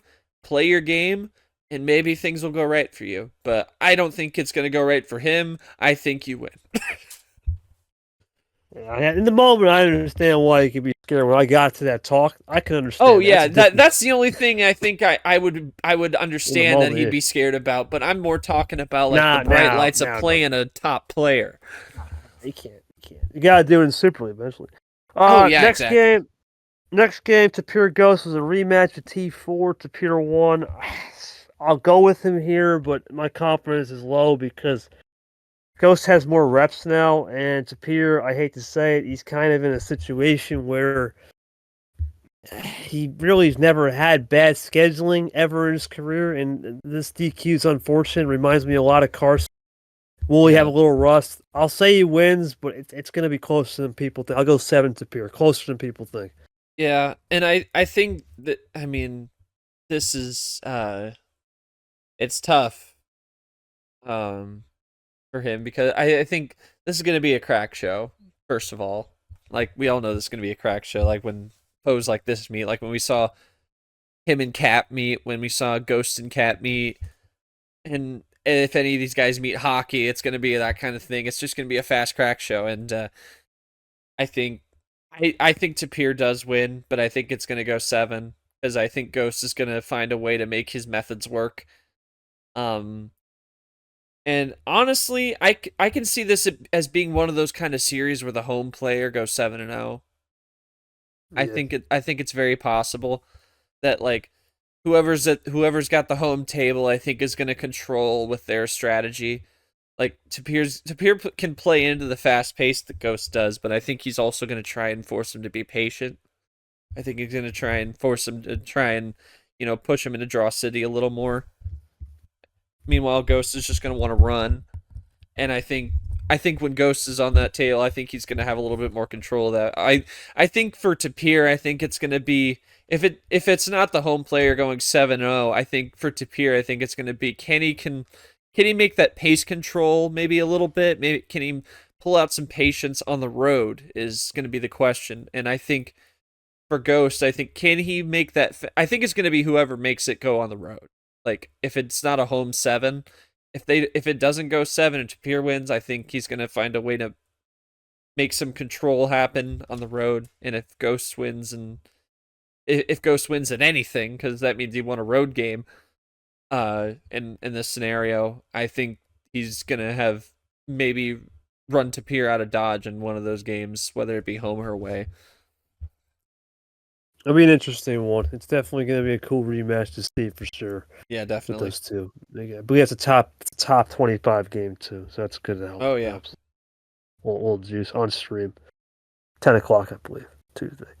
At 10 o'clock Tuesday. Yoshi. Yeah, 10 o'clock That's you. That's all Tuesday. you. Yeah, That's all you. yeah, 10 with me and nobody, unfortunately. Yeah, for now, that's that might change by the time Tuesday comes. We'll find out. Please, someone take it, commentators. Anyway, problem is a lot of the good guys are going to bed. I know exactly. Tapir was the guy, and he's playing. So Tapir was the guy. Yeah, he's yeah. We'll see. Anyway, next game. This one's gonna be a shocker. I know what I'm about to say. Everyone think KT, you're gonna go. I'll go Yoshi, but I think it's because of the fact that this is a state rivalry. This is the OG rivalry, and this is the one series where, because it's the OG rivalry, the stranger things have happened. I think this Acosta thing is for real. I hate to say it, but I think it's for real. The house money. Ellison's one thing, right? Ellison's got Peter. That's a tougher draw. That's a tougher draw. Yoshi, you never know, right? And he's got finals, and that's you don't know how locked in he's gonna be. Yeah, Acosta don't have none of that. Yeah, exactly. You just go out there and lock it in, going house money. I'll think Yoshi 7, but man, it's gonna be close to. As long as its conditions are fully good for Acosta, it definitely is a possibility, and it's not a bad draw for him at all. And we'll just have to see how much the house money can help him or hurt him, because again, house money isn't always. House money doesn't always work for you. Look at what DJ did when he was house money, not even supposed to be in Super League because pro player wasn't in it. So we'll just ultimately have to see how much house money can help him. But I think you definitely make a point, definitely be close, and we'll see what happens.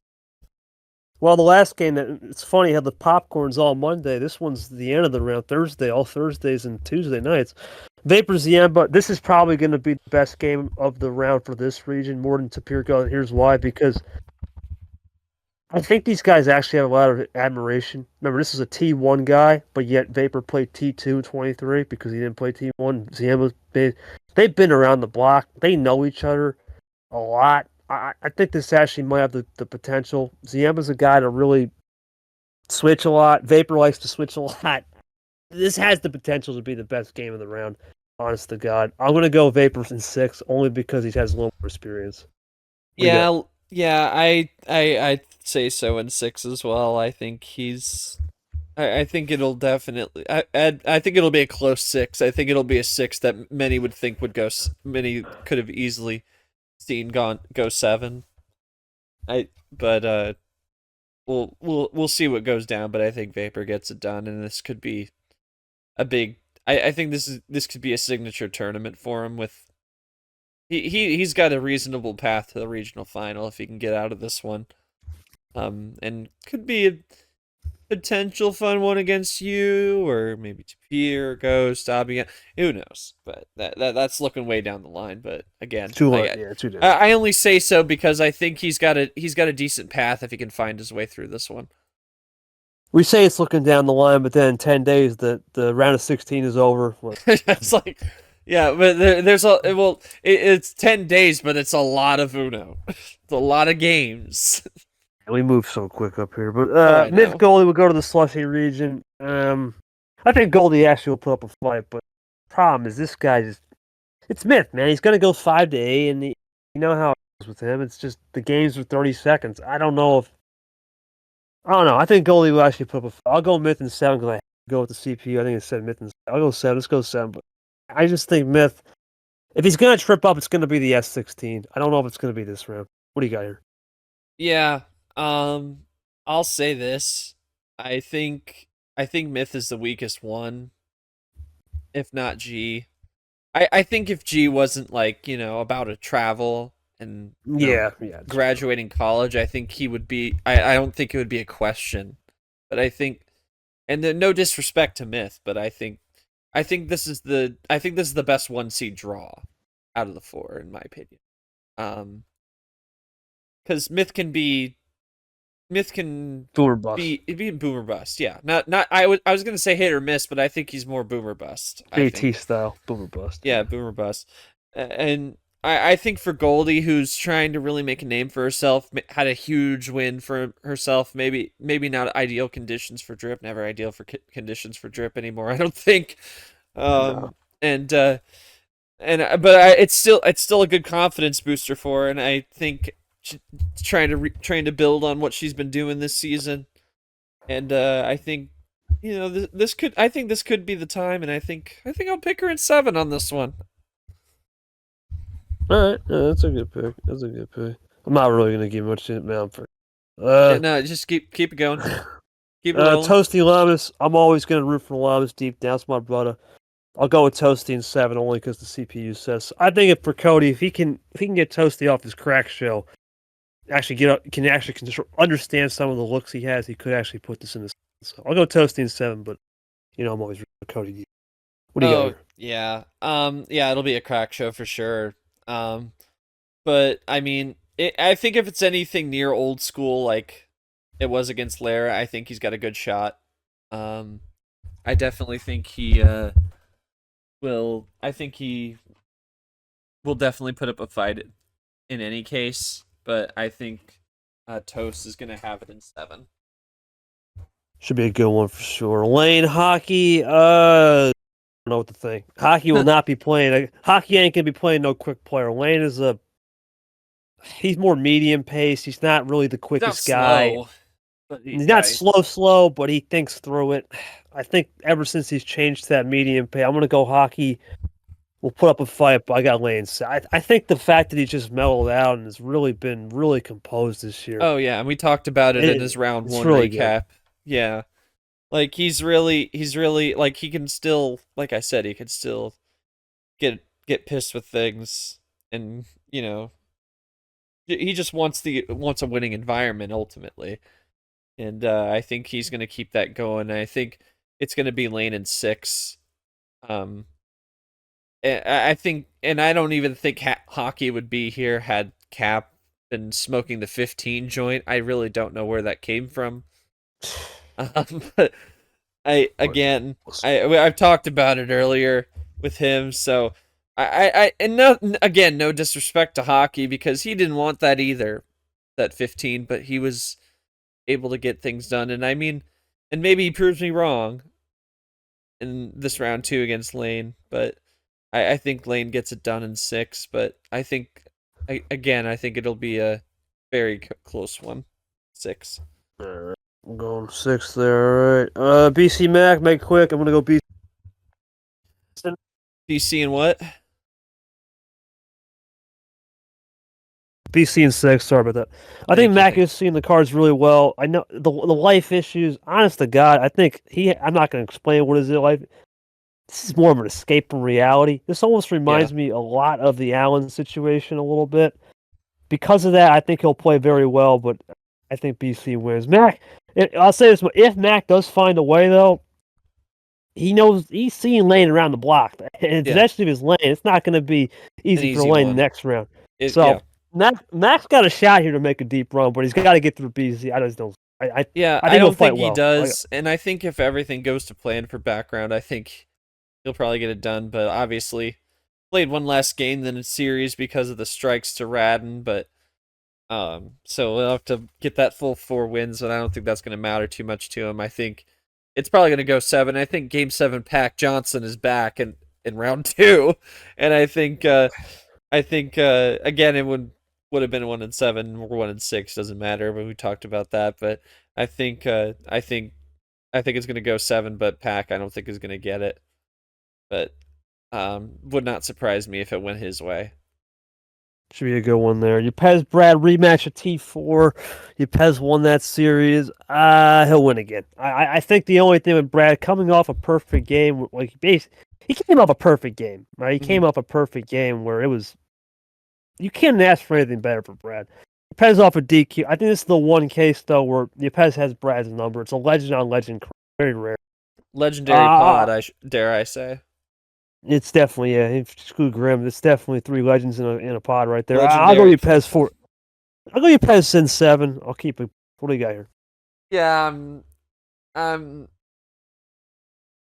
it's really tough. It feels a lot more like a 1v4 or a 1v2 in a region. But Brad's only this low because he's had a tough start to the season. And I mean, this easily could be Brad's. I mean, Yepez is still on that revenge tour from missing Super League and not being able to defend his crown. We talked about it a lot when he made the Final Four, and I think, it could make me wonder if, was that Final Four just maybe a flash? If he can't get out of this one, obviously the DQ, not ideal circumstances, but we'll see. And I think this will go 7, and I think it's gonna go to the 23 champ in Yepez. But if Brad wins, I would not be surprised about that. No way, you cannot be surprised. Yeah, this could easily be a regional final or a Final Four game, but just with how Brad's season has gone, it's a round 2 game. Just how cookie crumbles. Camaro Brock. I'll go Brock in 6. I don't really have much of an explanation on this one. I unfortunately I haven't seen enough Camaro play, and same here really. And Brock, I mean, we all seen Brock. He controls the fade like an animal, and if he can control it here, that's a fade. I'm gonna be honest. If he actually controlled the fade, Brad has struggled with the fade before. He struggled with it too. So Brock is a scary precedent if he can get out of this round. Honest to God, Yeah. So I'll go Brock here. Yeah, unfortunately, it's another one of those situations is that we have mentioned for now a 4th time. Is just how quickly can you knock the rust off? Like how rusty are you after getting a DQ and an extra bye? Like, and especially bye island to a lesser degree when you were expecting to play, and now you have to knock the rust off in a round 2 situation like this. And for Camaro, I think he was just had a chance to play twice, but gone, just too busy. We wish him the best, of course. Nothing, no hard feelings towards him at all. But it's just, can Camaro knock the rust off? And again, Camaro was a late season player, so even if it's not this time for him, you can always look out for him. But I'm going to agree with that. Brock in 6. I just haven't seen enough of Camaro, and I think if he's going to show something, it's probably going to be next tournament or T5, because it was a late season run for him that got him here, and we'll just have to see what he does. And if he wins, power to him. Yeah, it's going to be an interesting one for sure. With those two guys. Last 2, I'll make them quick. I think Bo Nick's going to be my game. I think Nick just asserts his dominance. I got to go Nick 5 here. Unfortunately, I'll agree with that and keep it moving. Yeah, the last one, this was the only upset the CPU predicted. It's not really an upset because Chomik has done a lot of numbers on Monkey in the past. Yeah. I think this one goes 6. I got Chomik. He knows how to play this style, and I think Chomik will be damn. Monkey, honest to God, there were parts where he should have lost it. That's a little scary, especially with Chomik. Yeah, and Chomik looked pretty sharp again, so I'll go Chomik. And of course, these are all CPUs. That's the only upset the CPU has. We don't count the sample. I think you're so right about Chomik, and I think he's gonna find his way. And I think, Monkey, you're free to prove the doubters wrong, my man. But I think it's gonna go to Chomik in a 5er, actually. All right, we'll keep it cool. I want to thank everyone for coming out here tonight. What am I saying? I want to thank everyone for listening. Thanks for subbing in. Yeah. Obviously, not really what I want to be doing at once. Hopefully, this is the last time I ever do this. Well, yeah. And I wanted to, I already apologized to you, but it's whatever. We persevere. We soldier on, and we'll get round 2 going, of course. And thanks to everyone who played in Pick'em, of course. Had a great round 1 there. 27 of yous. taking part in it. And yeah, looking forward. I got 3 streams this round. Looking forward to it. Got those 2 10 o'clocks and then your game. So looking forward to that as well.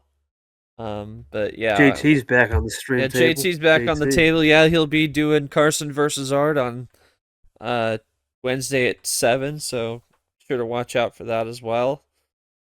Seth will be hosting a couple, and he'll be in the booth with you for Vapor and Ed. You'll be hosting that one, but yeah, looking forward to it, of course. And again, I just wanted to shout outs to G, and thanks to you as well for letting me sit in. Always appreciate it, and even if you're completely fried at this point. Yeah, hey, and you know, again, not an ideal situation, but we'll soldier on, and can't wait to do it again. All right, buddy. Thanks. Check us out. YouTube, you know where to find us. No idea. Check us out. Thanks for tuning in. We'll see you back here for sci-fi action. And, of course, the Throw 32 recap and what we got going on. Appreciate you guys. Have a good night. Peace out.